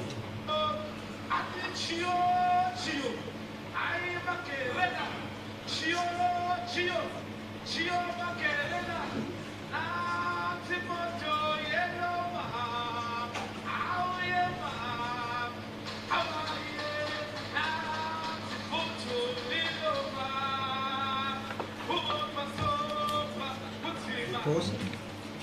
Can you confirm that after you fired shots, there's nobody there again? It's not Those true. people are no longer there. It's not true. They are there. Where do you see them? Those people are there. One of them is still, the camera is still showing the one of the people that you are pointing at. You said nobody's there. So I wouldn't know off camera where those people are. You wouldn't know yourself. You wouldn't know. If they are off camera, whose problem is that? Can't be my problem. But no one has been moved because I fired shots. It's not true. No one has said that. You are actually assuming by looking at a movie.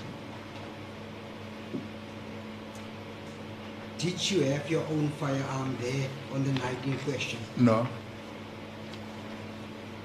I had subs with me. Why do I need a firearm for?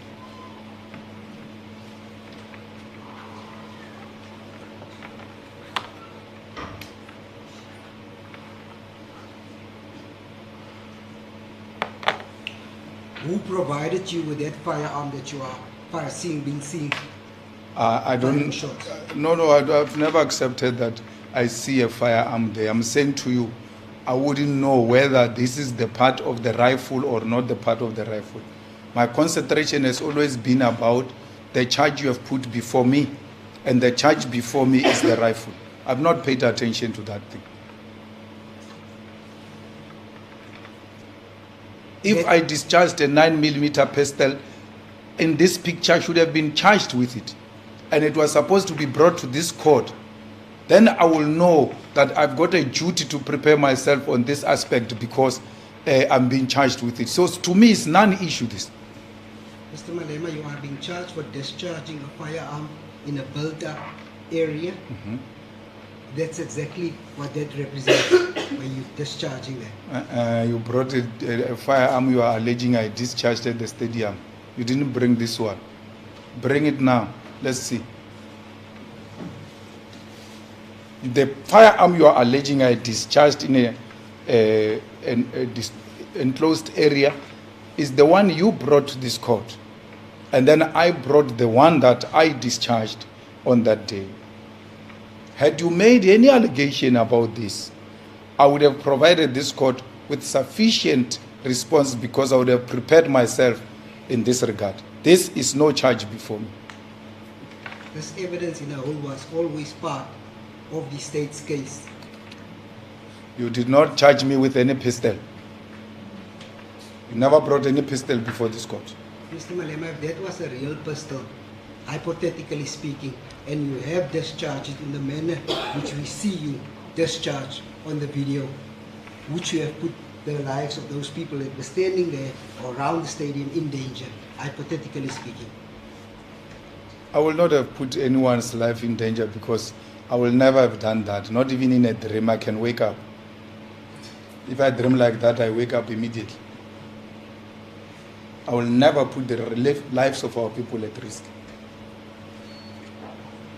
My Lord, these are not people, just people to me. These are EFF voters. Why would I put the life of a voter at risk? I need that vote.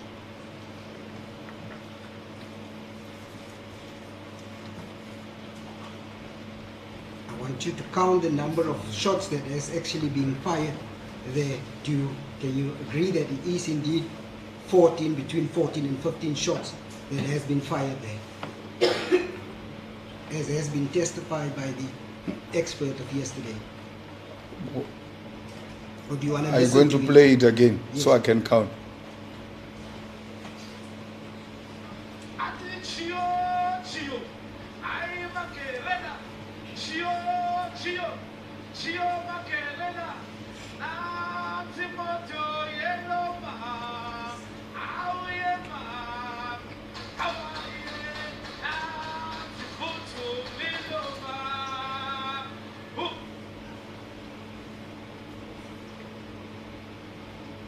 Were you able to count, or do you want to play it Yeah, I again? did.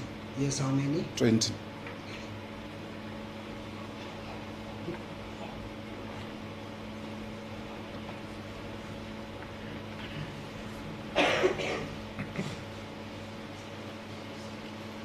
Your own firearm, how many live rounds can your magazine take?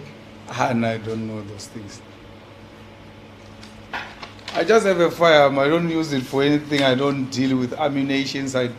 It's there in the safe. I don't know how many rounds it carries. I've never paid attention to those things. You've heard the evidence of the ballistic experts that standard 9mm magazine will take about 15 rounds. You see, now you're talking about an expert. Who am I? I had a difficulty even with woodwork at school, so what is going to happen? That question should be in the light of the fact that he was asked about a Glock fire. He was asked about the capacity of a Glock fire.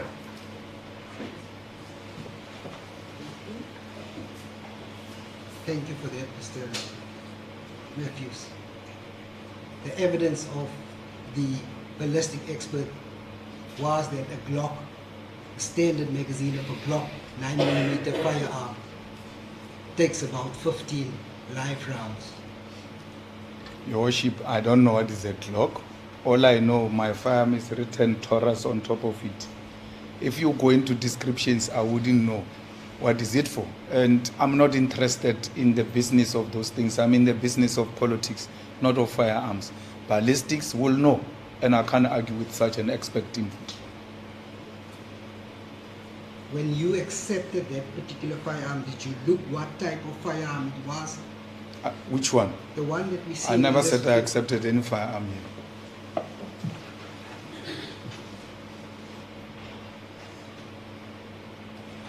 When it relates to a firearm here, don't include me. I'm not part of that. I don't know anything about that. I'm going to answer the other firearm which I brought before this court. We're getting there, Mr. Malema. I want to put it to you that that is indeed the real firearm that you are using right there, endangering the lives of those people who were standing there. It is your failed version. Incompetent, incoherent version.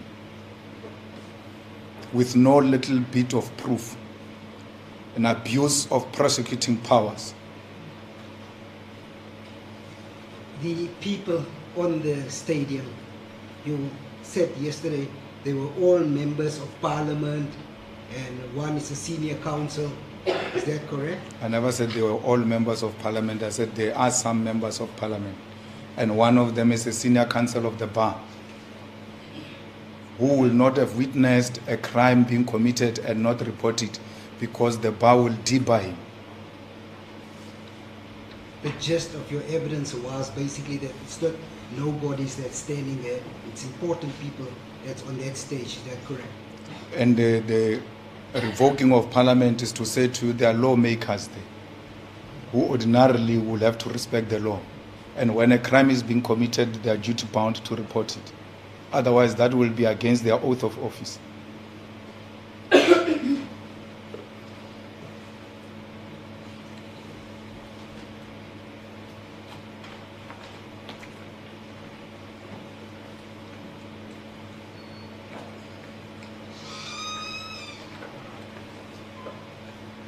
in your party who will nominate those people to be elected as members of parliament, should that be the case? Branches of the EFF. We hold what we call a list conference, and voting is done secretly.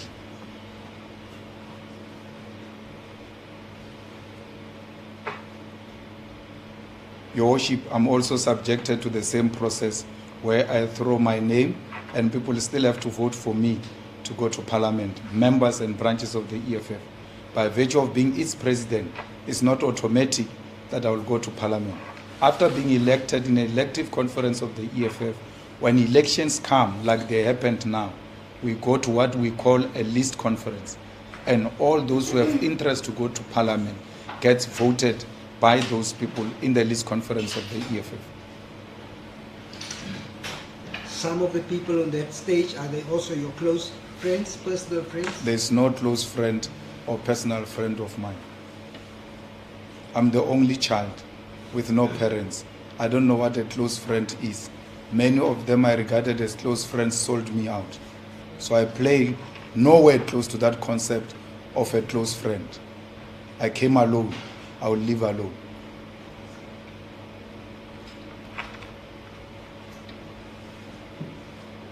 Would you regard the persons coming to support you for your cases as friends? They are not friends. These are my comrades. This is the leadership of the EFF.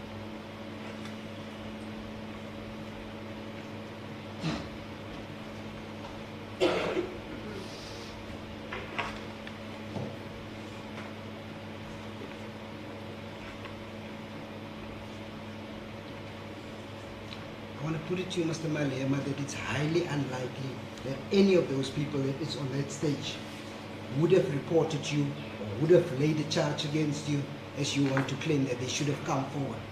What stops them? Your Worship, what stops a senior counsel to report me? What will I do to a senior counsel? These are not laymen. These are not job seekers. These are not my garden boys and domestic workers. I'm giving you an example of a senior counsel, well-seasoned senior counsel. If he wants to create an impression that they were scared of me, why would the senior counsel be scared of me? The person who sings, who's leading the song, by the way, with a microphone, is a doctor. It's a PhD doctor, a thinker of note. It's no layman.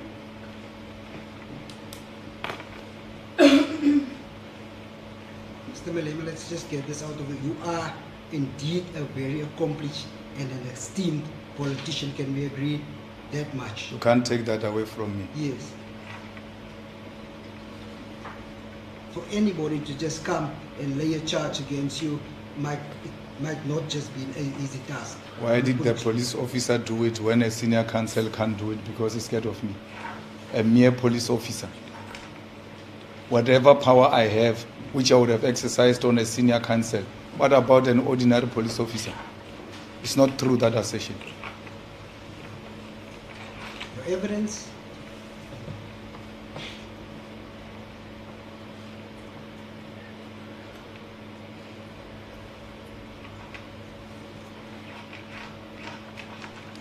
Your evidence was that reason why all this was decided upon was to put up a show and to entertain the crowd. Is that correct? Yes.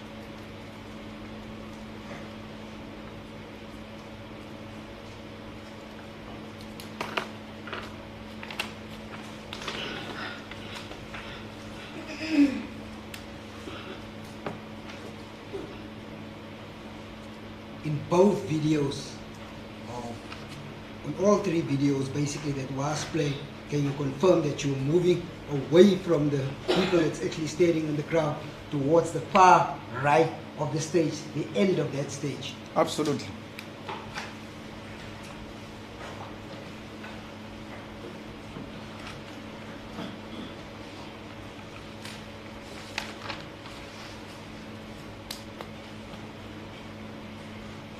Why would you do that if you were there to entertain the crowd and put up a show? Well, when you are about to make an act you have to isolate yourself so that people can see what you are doing. You don't drown in the crowd. Let's take the 10th anniversary of the EFF at the FNB. If you look at that video, I move away from the leadership and I'm alone there in front, and then the stage takes me up alone. It doesn't take me with everyone because it's an act that must be performed by that actor. If we grew up watching movies and not bioscopes, we would understand how movies work. Is it correct, the act that you're just talking about now, you said you moved to the front Yes. in order so people can see you right there in the front, Yes. and the stage is now going to go up, Yes. is that correct? Yes.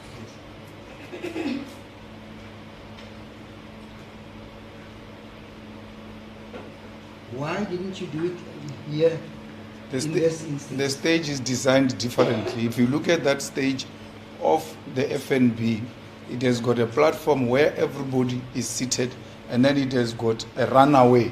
So you move from this crowd, you go as if you are going forward, alone on a runaway. Somewhere you stop there, in the middle of the runaway, the stage goes up. That was different stage to what you see now. Here, these ones are going to be singing on the middle of the stage, and then you will go on the side of the stage to perform the act, so that the act does not get drowned by many people who are on the stage. It's a lead actor. Steering.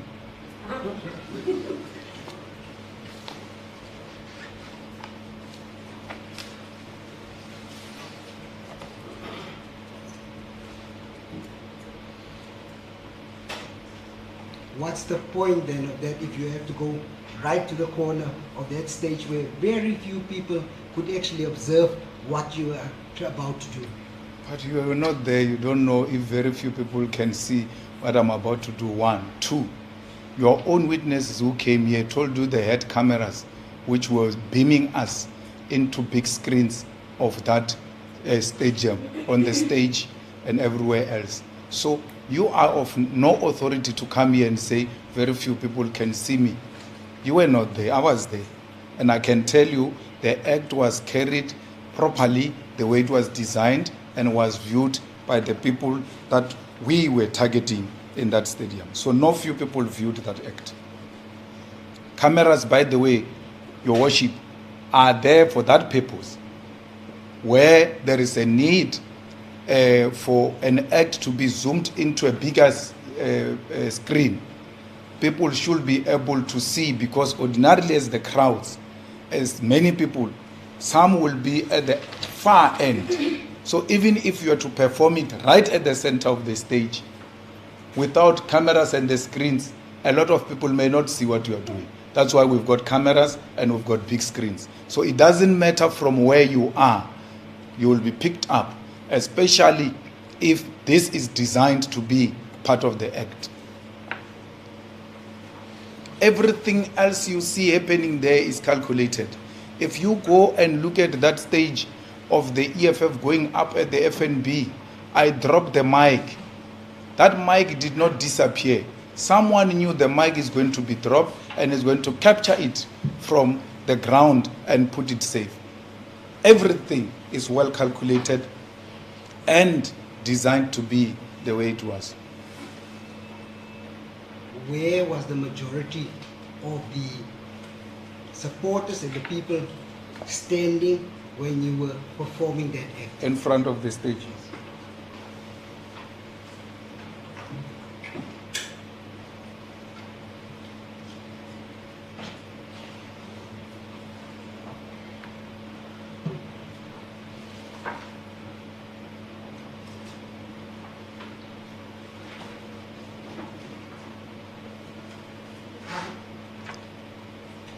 Are you able to estimate how many were in front of the stage? You can make a rough estimation. I said 20,000 yesterday.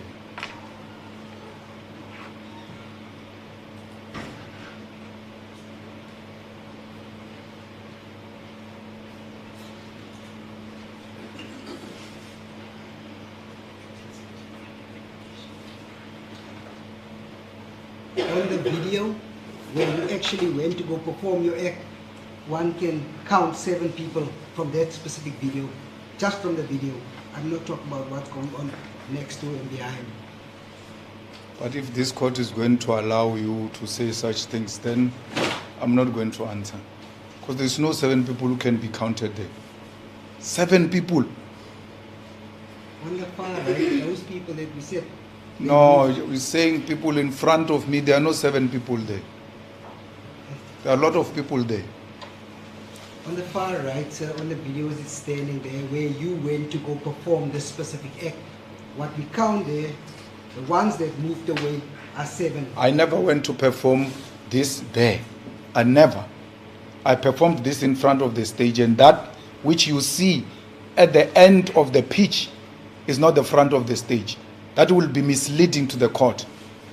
I'm in front of the stage. Those people are not in front of the stage. That's why the videos are misleading.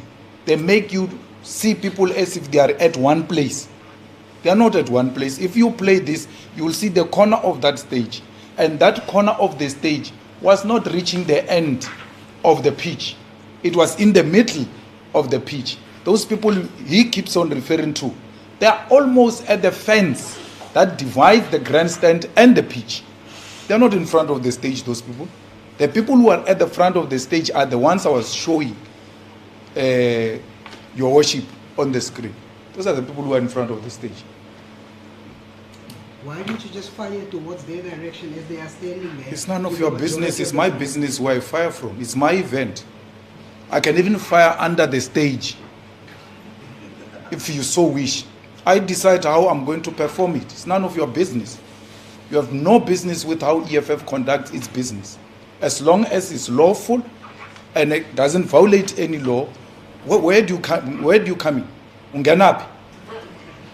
Mr. Malema, the only logical explanation as to why you did that is because you knew that those firearms were indeed real firearms that you've used there. An incompetent, incoherent, inferior prosecution is what you are trying to prove here. An abuse of power. You will not win with me. This act can be performed anywhere. I can even go and perform it on the grandstand if you wish. Anywhere. There's no prescription by the law. That's why I'm asking you, where do you come in? There's no law that says you must perform it here, not there. Perform it there, not there. I can go anywhere I want to do this, where it will have a maximum impact, where it will not drown in the crowd. I will still perform it. I write my own script. Ms. Clara, can you go to the 3rd video, please? The viral one.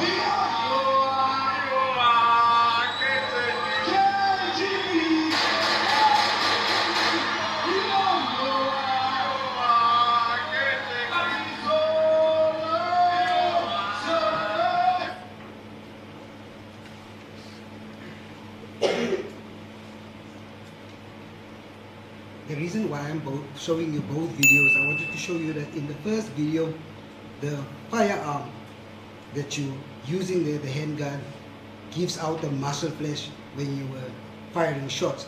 In this video, the other rifle, the rifle that you're using there, also having a muzzle flash when you're firing there. Did you see that? Mm-hmm.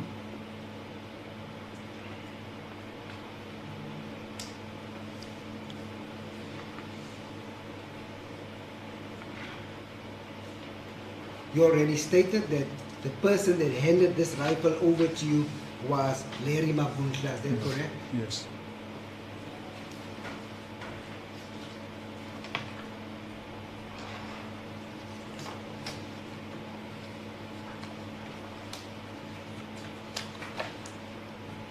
Larry Magunsla is not seen on the video how he hands over this rifle to you. Is that correct? Yes.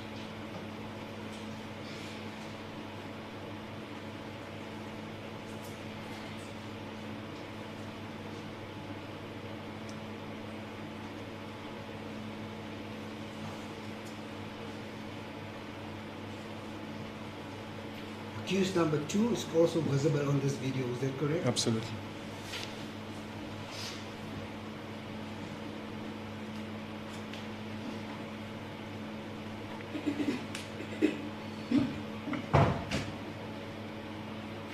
Was he there as one of your personal protectors? No. In that capacity? No.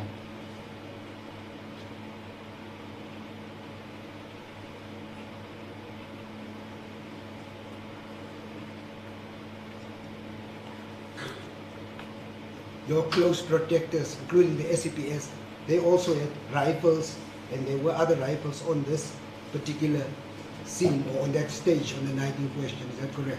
I don't know what they had. We had an opportunity to call them and ask them that. You didn't. I don't know what kind of weapon they were carrying. They wrote there for you, described what they had. I don't know. It's not my business. In fact, if one as regard to the exhibits, the statements, none of them say that they had rifles. They said they were allocated rifles, but as far as I remember, because I've given them to your worship, none of them say I had a rifle with me, so I don't think it's accurate.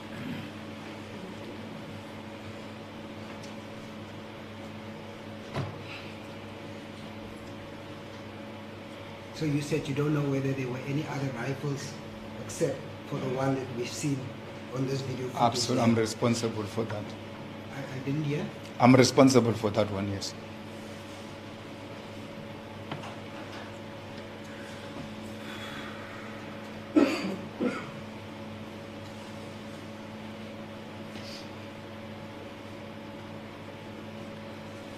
From the time when you arrived there up to the time when you left, nobody else that you know of, or do you know of anybody that fired shots at this particular stadium apart from what we've seen here in this video? I'm not the Holy Spirit, I won't know if there was shots fired before I arrived, shots fired a night before, shots fired after I left. I wouldn't know. But for as long as I'm concerned, this is the only act we carried out. Any other thing, I'm not responsible for it. I don't know it.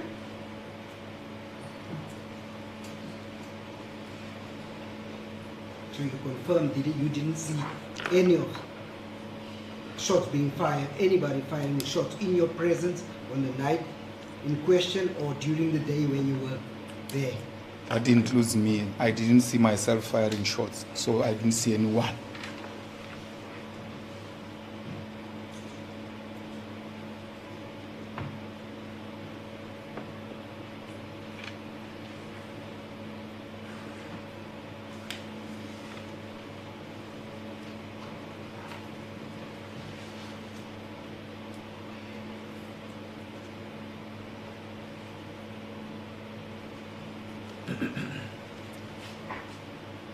You're the only one that actually fired shots during that day until 2 o'clock when you left the stadium. If those things of toys are called shots, you are right. I don't know how they get described.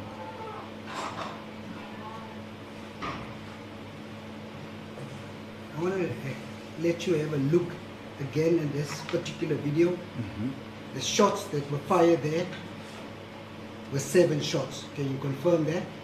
I Or don't do you know. want us to play it again? Let's play it.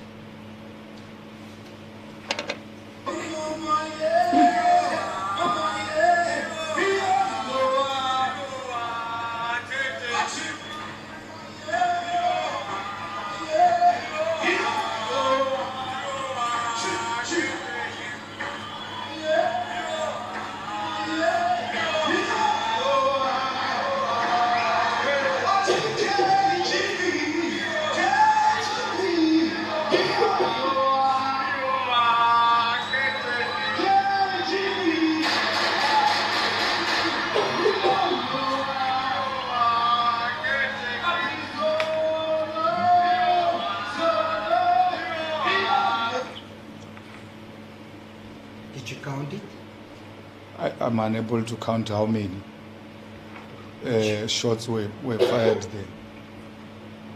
It's a bit fast, but what fascinates me, Your Worship, is that a rifle is being fired and the people who were being shown running away no longer run away when a rifle is being fired.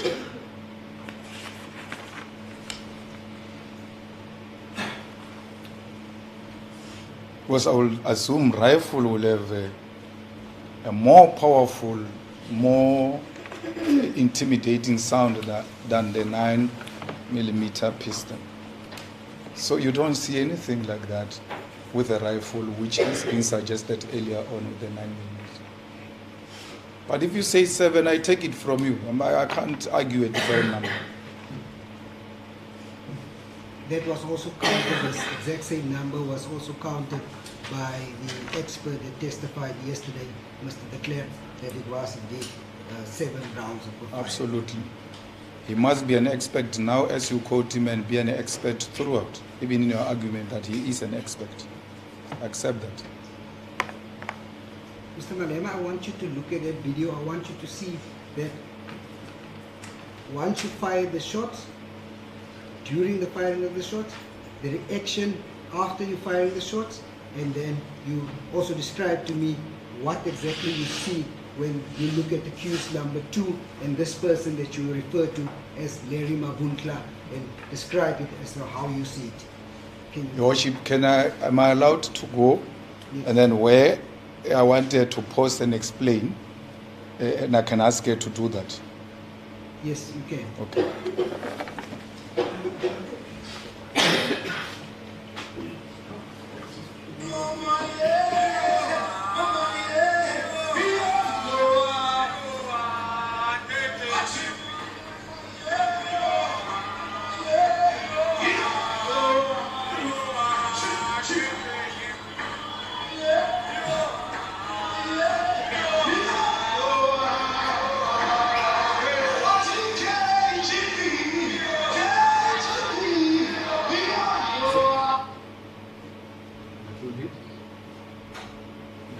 Your Worship, that's Chauke from SAPS. My This father. black, yes, that one, that's Chauke from SAPS.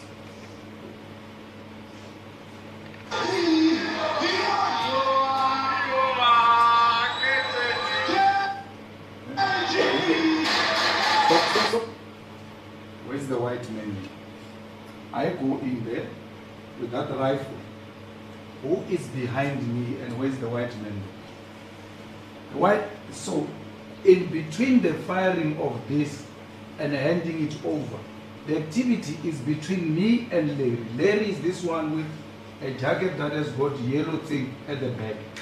That's Larry Mkweli, who I have an activity with off camera. And we both come into camera with Larry Mkweli immediately after me because he has handed it over and then followed me. The white man comes after.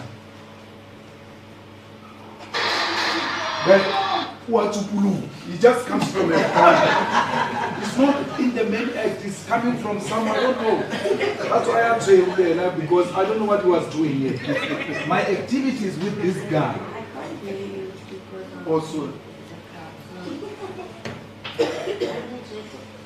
Is there any medical reason why you are wearing sunglasses in court? If not, remove it, please.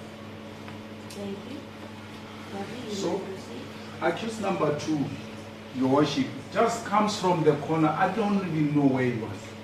I had no activity with him at the beginning. Right at the beginning, it's me and Larry Mabunda. When I come into the camera, it's me, Larry Mabunda after me. Because he handed it over to me off the camera. And then when I went into the camera, it's tailing behind me. When I finish, the white man comes from nowhere there to come and join us there. And then what do? You can play. Then I hand it over to Larry Mabunda. Stop. Larry Mabunda's hand is here. It's in the street. Where's the other hand? What is it doing? So this is where Larry Mabunda leaves with the facilities. Are you saying you handed it to that? Larry. He's the one who gave it to me. I shoot. I turn. When I turn, the white man comes to me. Then Larry's already there. He joins Larry. You were scared when you saw the white man coming? No, I know him. I work with white people.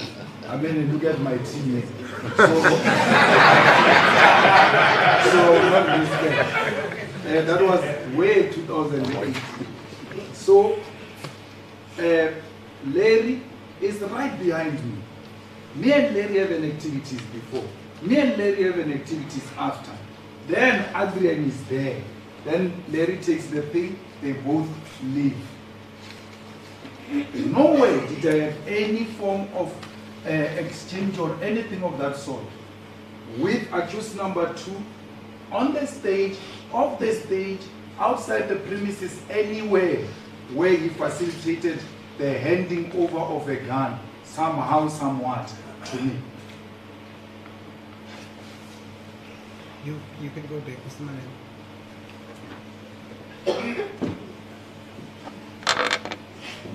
That firearm that the rifle that you are referring to is quite heavy. It looks identical, almost like the one, the SPA 249, is that correct? It's very heavy, the toy. And if you doubt, ask your worship. It's very heavy. So what you are saying that in this picture where we actually see Larry Mabunsla's hand, that's the one thing that I wanted to ask you about. You only see the one hand which he having close to his mouth. The other one you are now saying basically is that your evidence that he had this particular blank firearm in his hand. Larry Mabunda is no ordinary man. He's a highly trained police from CAT assault team, the second highest level in the police force. Larry Mabunda was regarded as #1 best shooter in South Africa. Guns are his things. It might be heavy to me, to your worship, to you, but not to a man who deals with these facilities. Actually, he can shoot it with one hand. You see, me, I'm carrying it with 2 hands. Larry can shoot that thing with one hand, real firearm. You can put an egg there and ask Larry to shoot it, he will shoot it. The way I view, you are allowed to disagree with me, Mr. Yep. Malema. The way I view that video is that when accused number 2 came, he moved forward intercepting Larry Mabundla, and he was actually the one standing just slightly before you. How can replay it? Let's replay it. Can I go back? Yeah? Yes, please.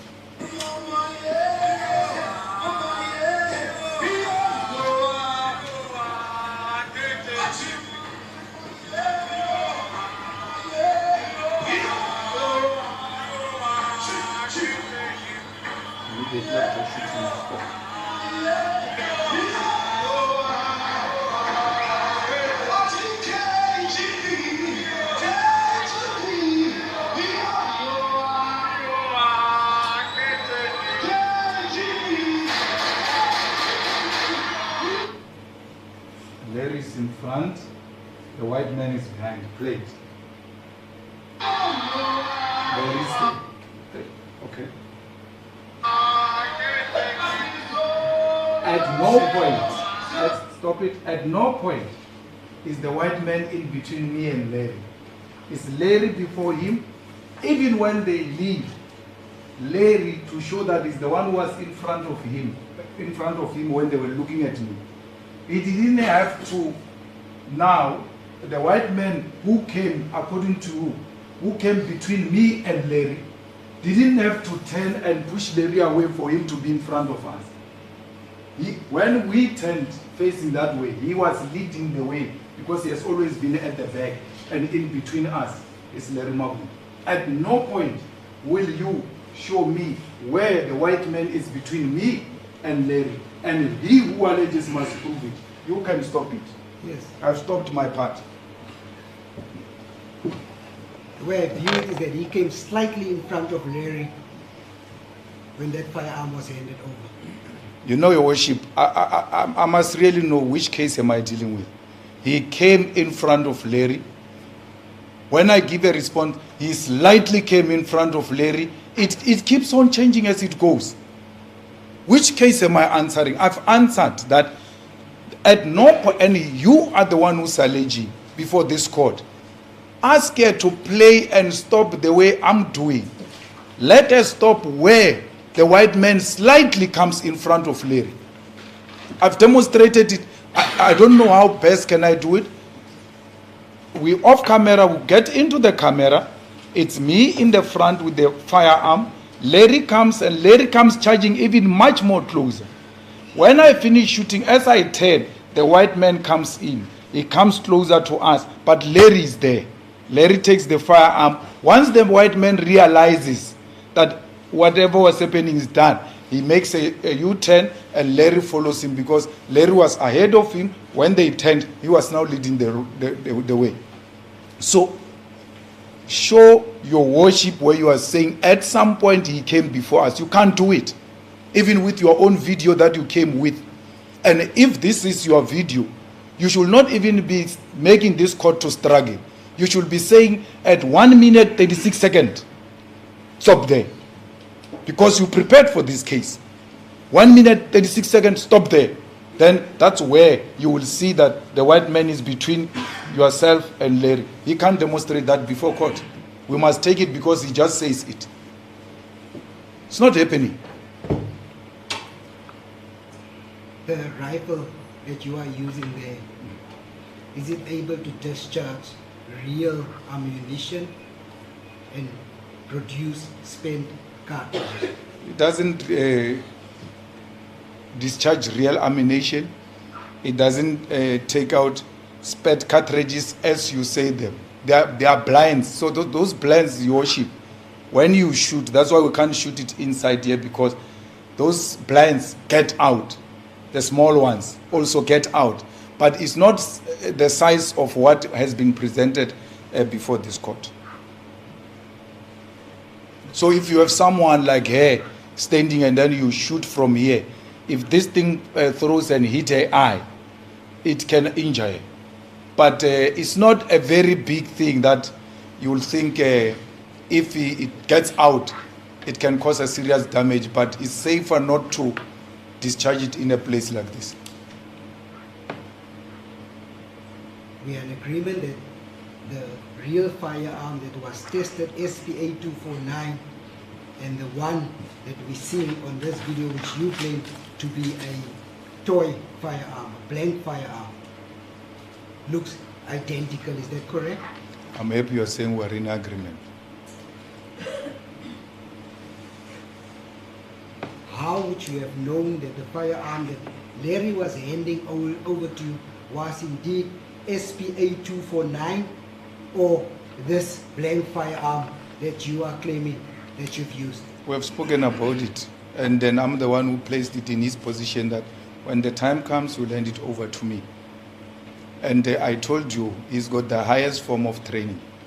I actually, I was wondering yesterday when your worship took the firearm from me, the accused. Ordinarily, it must go to a police officer and then go to your worship. So when it came from Larry, the officer, I knew that he won't swap it for anything real. That's how much trust I have in the South African police services. See, it's common cause before this court that this SPA, the real firearm, was also booked out to Larry Mabundla on the day of the incident. Charge him and ask him if it was booked to him. You should have charged him. Because, come on, prosecutor. If and Sira does that thing for a purpose. They say when you take out the firearm in the premises, the person who received that firearm must be identified and be recorded. You go to the premises where the firearm is found. They say the firearm was released to Larry Mabunda. And then this firearm goes and do wrong things, your worship. You don't go to the person responsible for the firearm. You go look for other people. What makes the state case even worse? The police say When we were busy at the premises, the certain Larry Mabunda brought back this firearm that is before the court now to confirm that indeed it was released in his care. While they are busy trying to collect the firearms, Larry Mabunda brings back that firearm, including a pistol, back to them. Still that person whose record shows is the one who they released the firearm to, who the police came to give a testimony that we received this specific firearm from him. Still that person is not charged. And tell me of justice. Especially for accused number 2, who has nothing to do with this. No paper says this gun was under his care. The gun was never reported stolen. Everything is above board. If anything, my lord, Larry Mabunda cooperates with the police. He's still not an accused in this matter. Mr. Malema, it could have been done by now with your cross-examination if you have just allowed us to. I'm going to get to that part where the police visits the premises of technical security where accused number 2 was present when they visited this. Yes. What happened with this firearm that's been used on this video after you fired shots? What happened to it, meaning? What happened to it? Larry Mabunda took it away and went to put it wherever he put it. He can best explain that part. But when the case started, we went back to the SG of the organization to say, it looks like we've got an issue here. They reassured us that no, the thing is back in their care. And when we need it, as in when, they will hand it over to us. So it's an EFF property and did not get lost in between. It's still there. I came with it yesterday.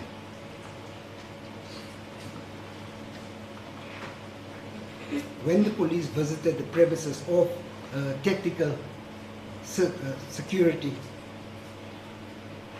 the person that was present when SP-249 was presented to them and the 9mm Glock was accused number 2. You've heard that evidence, is that correct? He might have been present, but the police officer brings Larry Mabunda's name.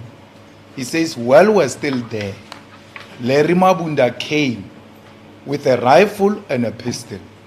Please, prosecutor, you are the one who's more educated than me on these matters. This part you should not have missed. The accused number 2 was there when the first round of firearms were taken. Then they were brought back, and then the second one came. They came to take the second batch. In the second batch, when they were still busy, Larry Mabunda walks in with the firearm. He says, I'm told you are looking for this firearm. He gives them a firearm and a pistol.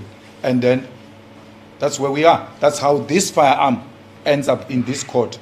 The real firearm. They were given by Larry Mabunda. So, Your Worship, a gun gets issued to me. Its cartridge is found somewhere that this gun was shot somewhere. No one comes to me to say, hey man, that gun that we issued to you was apparently used somewhere unlawfully. What is your account? That's the beginning of the case. You don't do that. You don't do that. If anything, you go look for a person who has got nothing to do with what happened. Yes, I'm right here because I'm in the video. I'm seen carrying something that can be confused for a gun. But this fellow has got no reason of being here. The bottom line of the question was actually when the police visited the premises of technical security services for the first time, they were only presented with these 2 firearms, the 9mm Glock and the SP-249, which they didn't want to take. I give up. Is there in the judgment of 174, and the lawyers must come in now because this guy is misquoting what really transpired. That's not the evidence that we're going to go back and forth. The evidence was that they came and they fetched the badges. As Janssen, I think it was about to leave, Larry Mavunda arrived. And was back outside and said, I believe you're looking for this gun, these two firearms, and handed them over to him. It's not that on the first occasion, when the police arrived at the premises, they were only given these two. That is not true. This gun that is before the court was looked at a long time after the other guns were looked, because it was in Mavunda's possession in Johannesburg. That's the evidence of Yes. Janssen. Joseph, it's even stronger than that. If one has regard, I read the record yesterday, is Exhibit J. It appears to be the report of Colonel Janssen, and I think it's contained in there how the badges were handed over, and it's, as my learned friend has just stated, not as the prosecutor stated.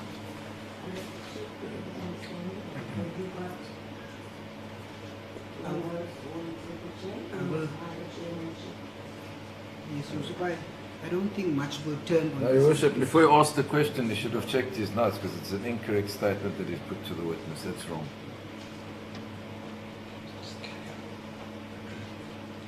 If it's an issue, then I'm going to check. I don't like things running, and then I have to check. So you are saying the police have right also taken clearly people to the scene? SB A249, and the Glock was presented to the police to say these are the firearms that you were. I believe this is the firearms you were looking at for a technical support services. By who?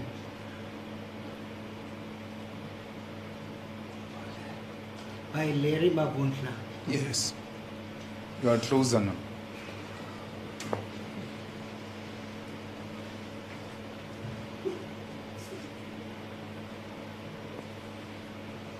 And surprisingly, these are one of these firearms tested positive relating to the SP2449A, tested positive to that spent cartridge that was found at the Caesar Lukasha Stadium. I hear from you.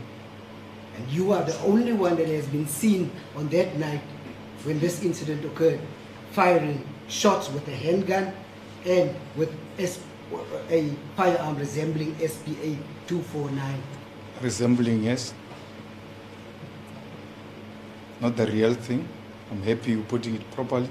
So the only inference that can actually be drawn that in this instance that you were firing that firearm SPA 249 and not the toy gun that you brought to court. The only inference with an objective prosecutor would have been Larry Mavunda must answer where was this firearm which we found its cartridge at a particular place. That's where we should have started. You don't start at the end. You start at the beginning. Whose firearm is this? Where was it booked out for? Under whose name it is? Why is its cartridge found here? Hey chap, what were you doing with cartridges at the Caesar Lukasha Stadium? Because this was issued in your name. None of that occurs. What happens? Cartridges are found. Whether they were dropped there, whether someone was playing games with them, we don't know. Were being made to answer. And the people who are responsible for the firearm are not being made to answer. I cannot answer about the cartridge. I cannot answer about that firearm you are talking about. I gave you my firearm. What purpose would anybody have to go put a spent cartridge belonging to a firearm to a company that accused number 2 works for there at the Caesar Lukasha Stadium? Hey, they will better know. Why would I know on their behalf? I don't know. You are talking about a political party. You are talking about a political leader here. And there are so many conspiracies that exist which we don't want to bring before this court. So don't want me to second guess why that a cartridge was found there. I want to put it to you lastly that you were the one that fired SPA 249 firearm that was actually linked to this offense. Put my fingerprint on it, put my DNA to it, put it in my premises. put it on my body, put it in any of the papers or any of the witnesses that came here and said, yes, he was responsible for this. If you can't meet all of these tests, you are driving a different agenda and not the one of justice. You can't put me anywhere next to that firearm. Mr. Malema, would you still be, do you think your fingerprints will still be there if the police only went to go fetch those firearms in August at the tactical security, a month later after this incident had occurred? Ballistics will know, I don't know. We always arrest people through fingerprints. They say there is something called powder that is checked when you have discharged a firearm. None of that sort was checked on me. None. A person who, in whose, your worship, if Larry took that gun and gave it to me without following the law, Larry committed a crime. He must be held accountable. That you were negligent because you left the gun in the car and somehow Mr. Malema got hold of it and went to discharge it in public, or you gave Mr. Malema a firearm and he went to discharge it in public, or anything of that sort. It's not done. And you must tell me that's justice. Why are we starting at the end? Where is the beginning of this firearm? How does it end in the hands of Mr. Malema? How does it leave the premises of people who own this firearm? If Larry did do that, as you now states, regardless of that fact, you should have checked before you fired that firearm if it was indeed a real firearm or a dummy or toy firearm. I knew it was a toy. We were all together. If you have a problem of collegiality where you work, we don't have that problem. When a colleague is assigned an assignment, and this is how he's going to execute it, you have no reason, none whatsoever, to doubt that which is being presented to you. It's not just a colleague. It's a disciplined member of the force who served at the second highest level, who knows what discipline means and knows the implications of doing what you are alleging he has done. And why would he even risk it and do it in front of the police? You should have no further questions for this witness. Nda.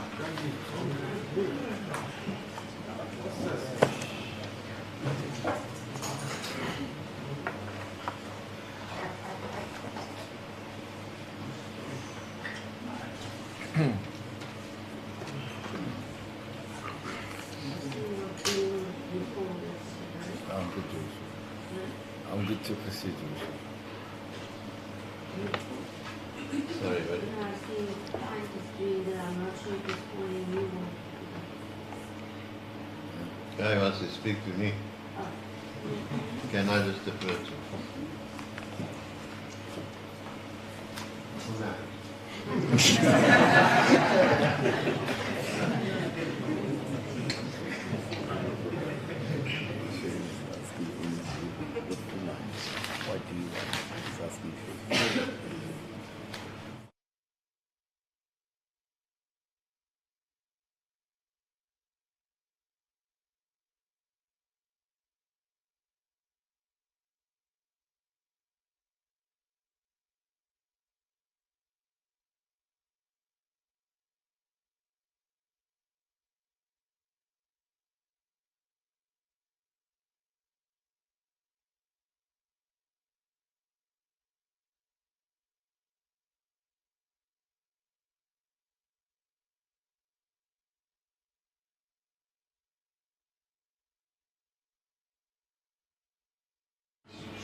You didn't do exam. No, you don't have to do examination. No, I don't do You it. can't do it. You have to be quiet and thank you. Maybe you'll get the chance to. You can Thank you, Mr. Malema, the allegations put to you, so I need to ask you a very straightforward question. Did you discharge any live rounds out of any kind of real weapon on the night of the 28th of July. No. Now, you were shown a video, video 1. In video 1, do you see yourself shooting any firearm of any kind in that video? Beg your pardon? No. Now, on the night in question, did you have permission to have a fireworks display?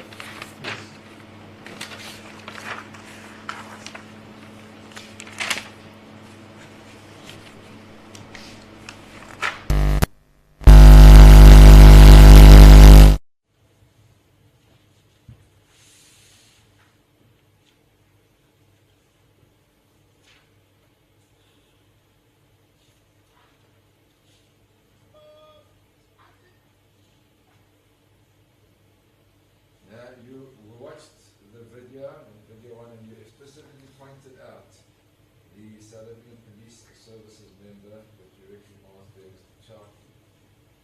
You confirm that that's him, the person who made a statement to this wonderful parent. So you always talk at the court.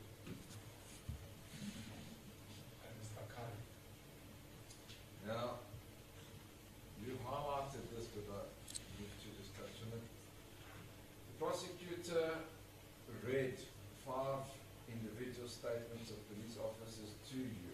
Do you know of any reason why they were not called to testify on behalf of the state? I don't know why, but when you read the statements of those police officers, they don't make a case for persecution. So when you want to persecute, you ignore the facts and proceed with the hope that he will find himself in the hands of a judge who doesn't look at the law. Perhaps looks at the color, perhaps look at political views, perhaps look at the irritation of the person and ignore the law and just send him to Hamburg. That was the intention. That let's take our chances to arrive at a political end. You can't forge a political, just find something to use against it. This, I repeat, Your Worship, it was a campaign by the Afri Forum. We are where we are because the NPA, without any material evidence, succumbed to the pressure of the Afri Forum. Now you The remember, judge you are referring to, not me. No, I'm saying a judge general. The judge in the form of the judiciary. That as you are a judge hoping. Don't concentrate on my question, but on everybody. But the point was making, Your Worship, is that as you are judge hoping, your hope will bump into the one that doesn't look at the law and look at other things outside the law. All I'm saying is the NPA ought to have answered the question, what does the law say in this matter, and not look at who is the target of assault. now in this instance, you remember, because you were present throughout the trial, that those 5 statements were only elicited by me in cross-examination of the investigating officer. Absolutely. Right. You took issue with the contents of those statements, you were taken through them. None of them attribute any criminal liability to you. What is your comment in that regard?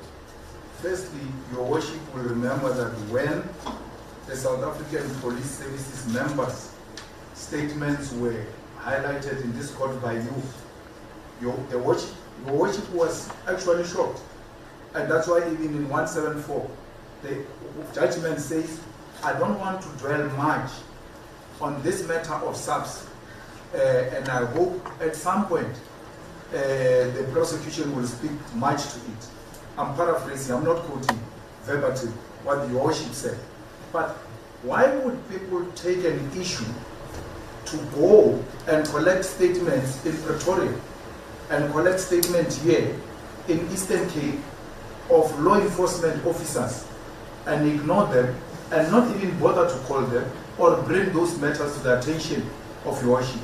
Had you not pointed them out, this court would have made a ruling without taking into consideration that on the day in question, on the stage, there were members of the South African Police Service, VIP protection. Now, and then back to the first video that you were shown, and you were shown 7 people against the boundary wall. Now, The prosecutor calls it extreme right. If you look at the screen, it is the extreme left. But be that as it may, you have shown those 7 people with the cursor, with the pointer on the screen. What were those 7 people doing when you focused on them? I really don't know, but if you look at those people, they are at the far end of the pitch, and with reflectors, either they are trainers or some sort of service providers. They are ordinarily not part of the activity that is taking place. That's why they are isolated. But I said to your worship, because this thing is in a camera format, you're thinking everybody's at one place. And the distance between those people in front of the stage and those ones that you are pointing at is too huge. If anything, your worship, where those people are, between that fence and the stage, that's where the VIP marquee was.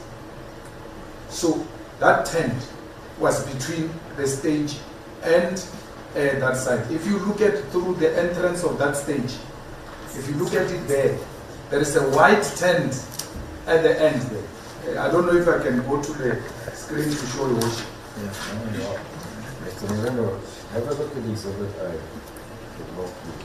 That's the photograph.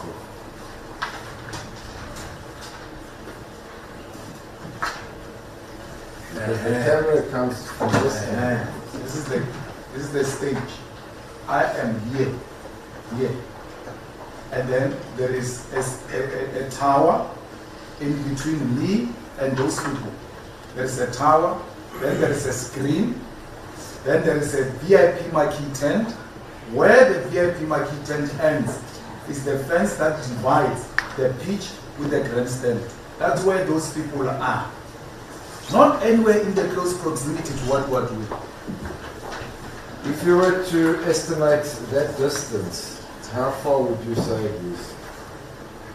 Hey, you're starting with the distance of 23 meters. I don't know, but it was too far. That marquee tent was too big. It was too far. Between where you were standing and where those people are at the fence that we see there, can you give any indication of how many people were between you and those people?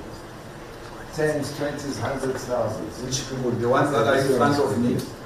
Now you see where the stage is to the blue wall, where the cursor is now. How many people were there between you and those people at the blue wall? There were no people. No, in front of you? In front of me, there are people. There are thousands of people there. Thousands of people in front of me. Now, could you see anybody running when you watched the video? No, not at all. Not in front of me, not on the stage. And even when the video plays, do all of the people go out of the screen or not? No. But equally, let's see, no one tends to pay attention to this scary thing. These are human beings. At the end there of the stage towards me, it's a comrade called Mkweli. That lady who's there, she's, if I'm not wrong, we don't tell ladies' ages. She's almost 64 years old. She should ordinarily be scared by guns. I'm going to do something more particular. Had you watched this video for half an hour before court started, would you have been able to answer the questions without playing the video in court? Which, when you were requested this morning to go watch the video in the room with accused number 2, would you have been able to answer the questions without the video being played in court? No. Bishop, that is not what we just said. You must go and watch the video in a room or whatever. I don't know why Melanie is speaking that it was going to be a private thing. It's not accurate. Listen, the record will reflect. I'm not even going to take it further. I wanted to delay that to the record. Yeah. Do you know why those people moved in that direction, as was pointed out by the prosecutor? I don't know. I really don't know. Why would 7 people of thousands just run away? You are splitting hairs. That's an act of desperation. Having watched the video, can you detect any indication of fear in those people? Nothing. Do you know of any person that was on the stage having been approached, to make a statement to the police? Did Baden-Powell or anybody else that's there with you, your comrades as you call them, tell you I've been approached to make a statement to the police? Not only Darling Murphy, I said to your worship, the guy who's leading the song is a prominent guy called Dr. Mkweli, known for having woken up an ANC minister sleeping in parliament and called a sleepist. He's a well-known guy. Why didn't the police, with an identifiable body like that, who is a member of parliament, not approach him for a statement? Darling Murphy is there, Mam Kaula is there, member of parliament, prominent member of parliament. Mam Refilwe Mashabela is there. The deputy president of the EFF is the one who's not jumping a lot at the back because that's him, he's like that. He's there, Floyd Shibam. Noticeable figures, public figures. The police can't say, or the prosecutor can't say. Can't say. We didn't say go and collect statement from these people because they are not recognizable. We don't know who they are. We don't know where we can find them. West Senior Counsel of the bar. Now, did any of those people ever tell you that they're too afraid to make a statement concerning this incident? Dalimpofu went to prison for a very long time during apartheid. Tortured by the apartheid government. Yes, he's a tried and tested leader of our society. Who am I to terrify Dalimpofu when he could not be terrified by apartheid? When he was being coerced and forced into turning into a spy, he refused and stood firm on the principle of liberation of our people. If I intimidate people, why would I intimidate someone like that who survived prison and isolation? You counted 20-odd shots. The expert counted between 14 and 15 shots. There was a further allegation of another 7 shots. Are you aware of any damage to any property or person arising from this incident? From all those? None whatsoever. And I will not give an accurate number of how many shots and all of that because really I'm trying to follow and I can't follow with how many shots were shot and all of that. It's none of my business. But how we explain guns also, the gunshots, where we come from, you'll be very scared. When you say, hey, how many rounds were shot? We're like, doop, doop, doop, doop, doop, doop. Almost 30 foot. But the reality is that that gun might not carry that number because our heart skips a lot when we hear gunshots. So why should I be asked to be accurate on things I know nothing about? I'm a layman when it comes to guns. I'm no expert. And the expert spoke, and I accept what the expert said. Thank you, sir, for the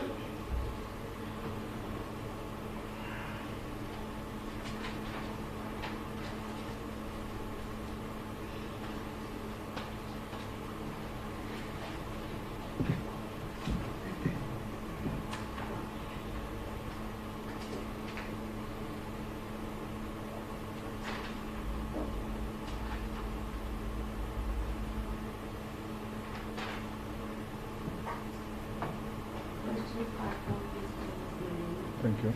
While we are on the screen, it's just that it's been paused in my vision. So the person standing right at the entrance at the back, is it a uniformed police officer or who is the person that I'm seeing there? George, can I go through? Yes?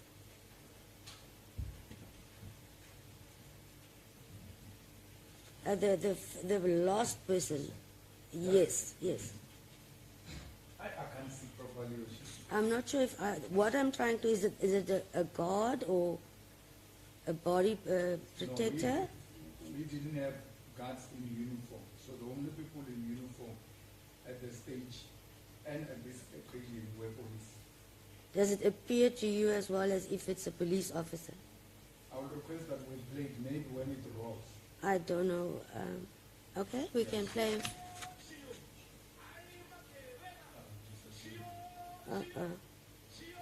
Oh no, okay, no, I can see, no, now it's the paused image is a different, yes, okay, you can stop?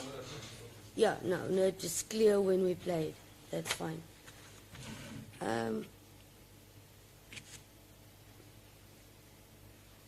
As you've said yourself, you can answer as you wish, but I'll ask you to focus on the actual question, okay? If you are saying to the court, no one turns around or runs from this scary thing that is happening, doesn't it actually defeat the purpose of the whole act and performance that you've put so much detailed planning in? This one's on the stage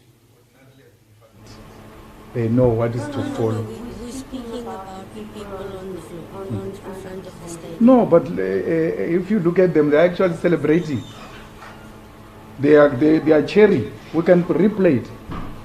The crowd in front of the stage is cheering, is jumping for the act.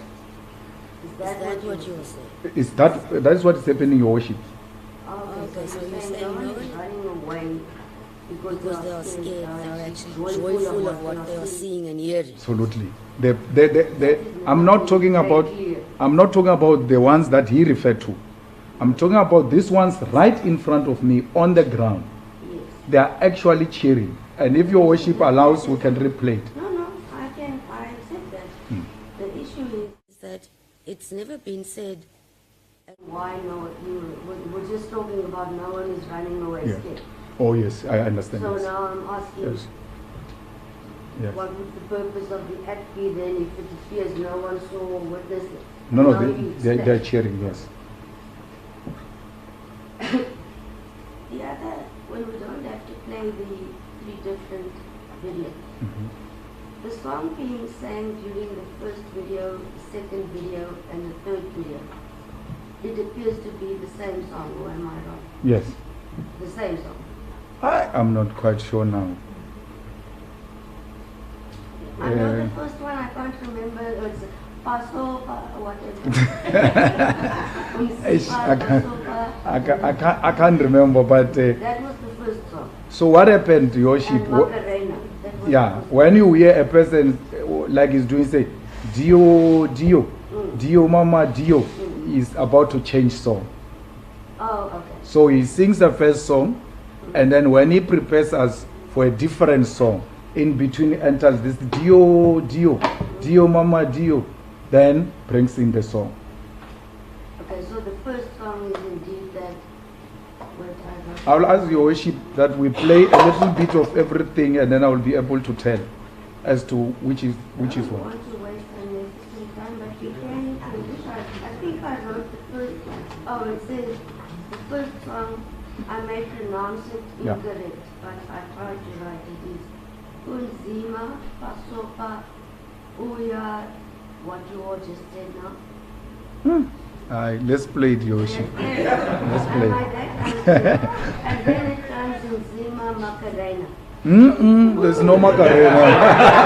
That's why I didn't know why you were saying Macarena. There's no Macarena. I didn't understand No, why no. you sing Macarena. None of the songs sings Macarena. Let's start with the first one. Yes. So when he does this, he's preparing a song. What is a Macarena? Magarela, guerrillas. Gio, Gio, Gio Mama, Gio, Gio, Gio, Gio Magarela. Yeah, guerrillas.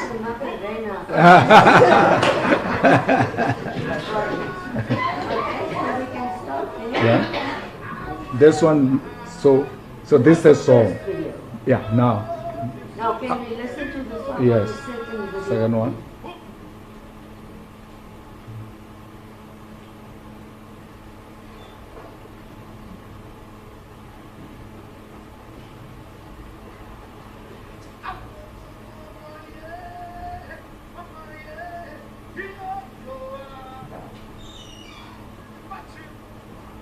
Yes, singing about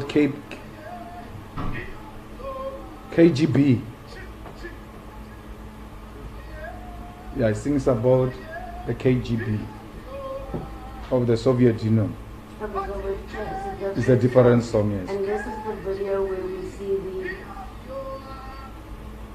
I don't- say, the Zembo rifle being fired. Yes. Look at. Yes, Mama Makaula. Yeah, but no. When the shooting happens, you must pause it.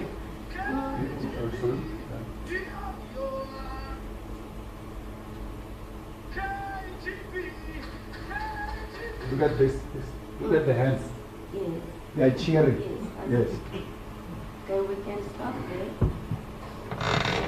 Now, it comes back to the same first question is, your argument before court was, look at the ladies on stage, they are still dancing.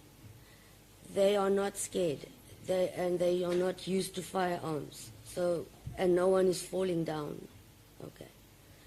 But if I get your evidence correctly, it was planned to the detail. So they should have been aware that that was going to happen. At which stage? At what stage it will happen? They were aware. They are aware. So that's why no one is getting a fright. They are aware that there's now an act which is going to happen, because if you look at the longer video, the worship, I'm singing with them. Yes. Then when that part comes, I move away from it. So they will ordinarily know, especially the ones on the stage, that We are about to engage in an act. Yes, so that in fact that they are not afraid or not familiar with, it's because they knew what was going to come. They knew on the stage. But the ones who didn't know is the masses in front of the Yes. stage. Okay. Now, was there a time arranged with Larry as to when he should bring this firearm on stage? They would have arranged, I wouldn't have that detail, but when the time comes, I get told we need to move to the other side to do what we agreed on. So there's, in our organization, there is what we call the Secretary General, who is responsible for step by step of what happens. So they know by this time we move in this way, this time we move in this way. Even just leaving a stage, you get told we must now go off the stage, and this is the direction we're going.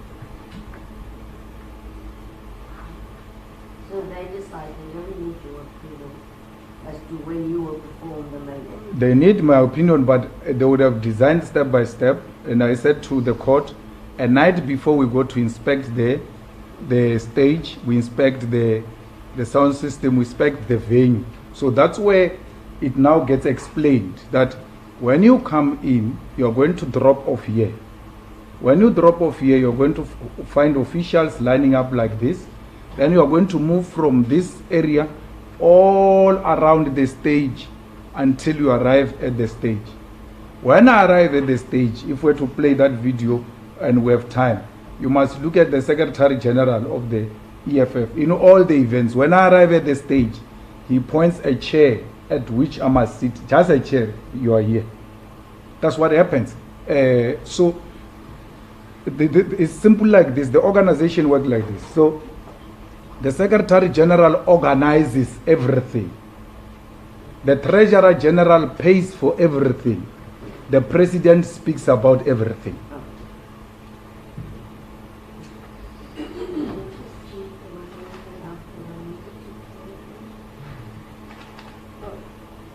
Maybe you can shed some light on my confusion here. Yeah. Because in the same breath, we are speaking about Larry having been signed out the SBA 249, and in the same breath you are speaking about the second highest ranking SAPS official. Where in fact now is he employed? With tactical services? Not SAPS. but he comes from SAPS. Is that why you... So I'm talking about his qualifications. That is not just an employee of SAPS. He comes, of technical, He comes from SAPS. Okay. And he retired at SAPS at the counter assault team, which is the second highest unit in SAPS. After that unit is the task force. Okay, I hear it. When Yes. it was explained, it sounded that I couldn't establish if he was now still at subs or with technical. No, response. no, no, no. All right, now I get your explanation.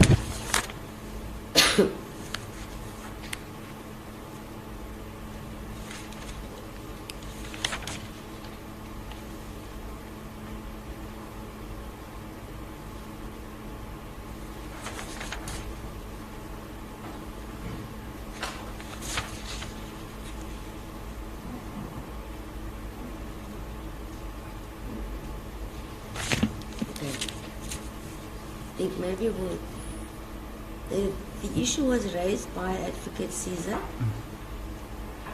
Whether it was done clear enough or not, and then I'm done with this questioning is, you explained there's no need to disclose or get permission from Jock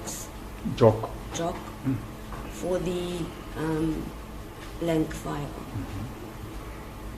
But if I read between the lines of his question, actually, if they were aware that the act would be performed and with what it was shown to them, we would not find ourselves here today.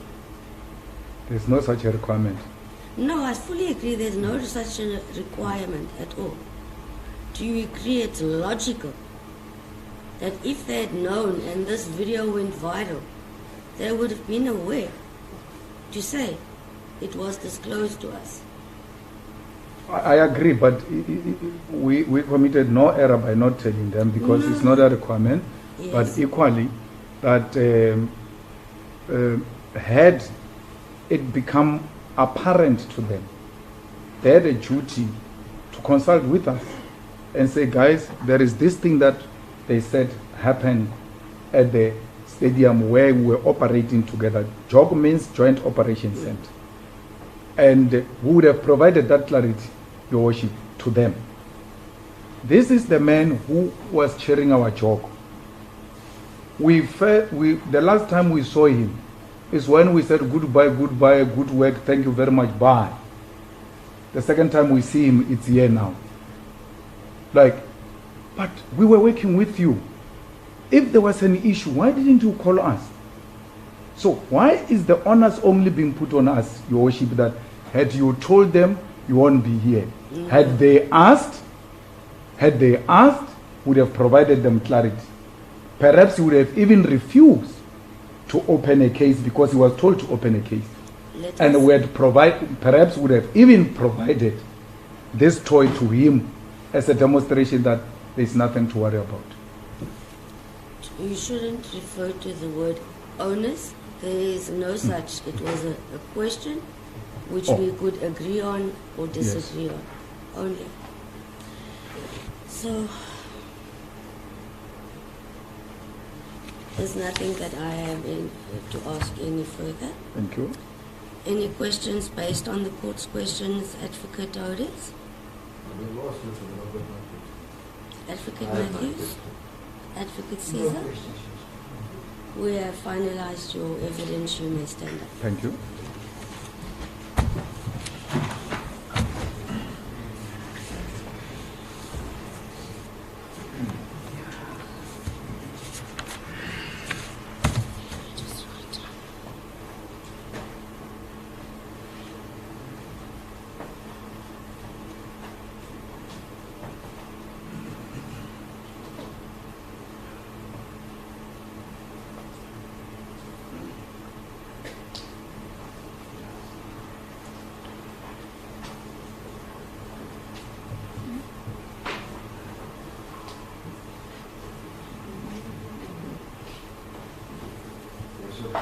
That brings us to the end of the evidence on behalf of accused number 1, and Ms. Darcy Jackson.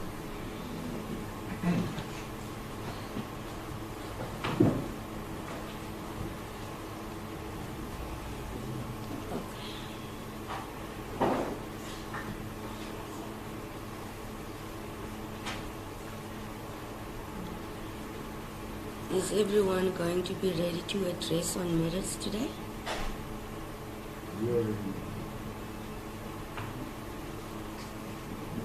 Yes, Advocate. Advocate. That's very Thank you for your I would honesty. prefer to submit the argument compared to the argument. The number of issues which are important, as well as the number of legal issues which we have raised in our input. I think we fully. No, yes, I think it is an oral argument, but we really that insofar as there's a need for recognizing what is in the non-car, and I submit that and it's all more appropriate than it takes some time. It's up to you, but I don't require it's Is that what it's supposed to be? yes. I'll support the idea of this. The nephews that we are the I think we should just put a date when we must submit the dates. I specific date.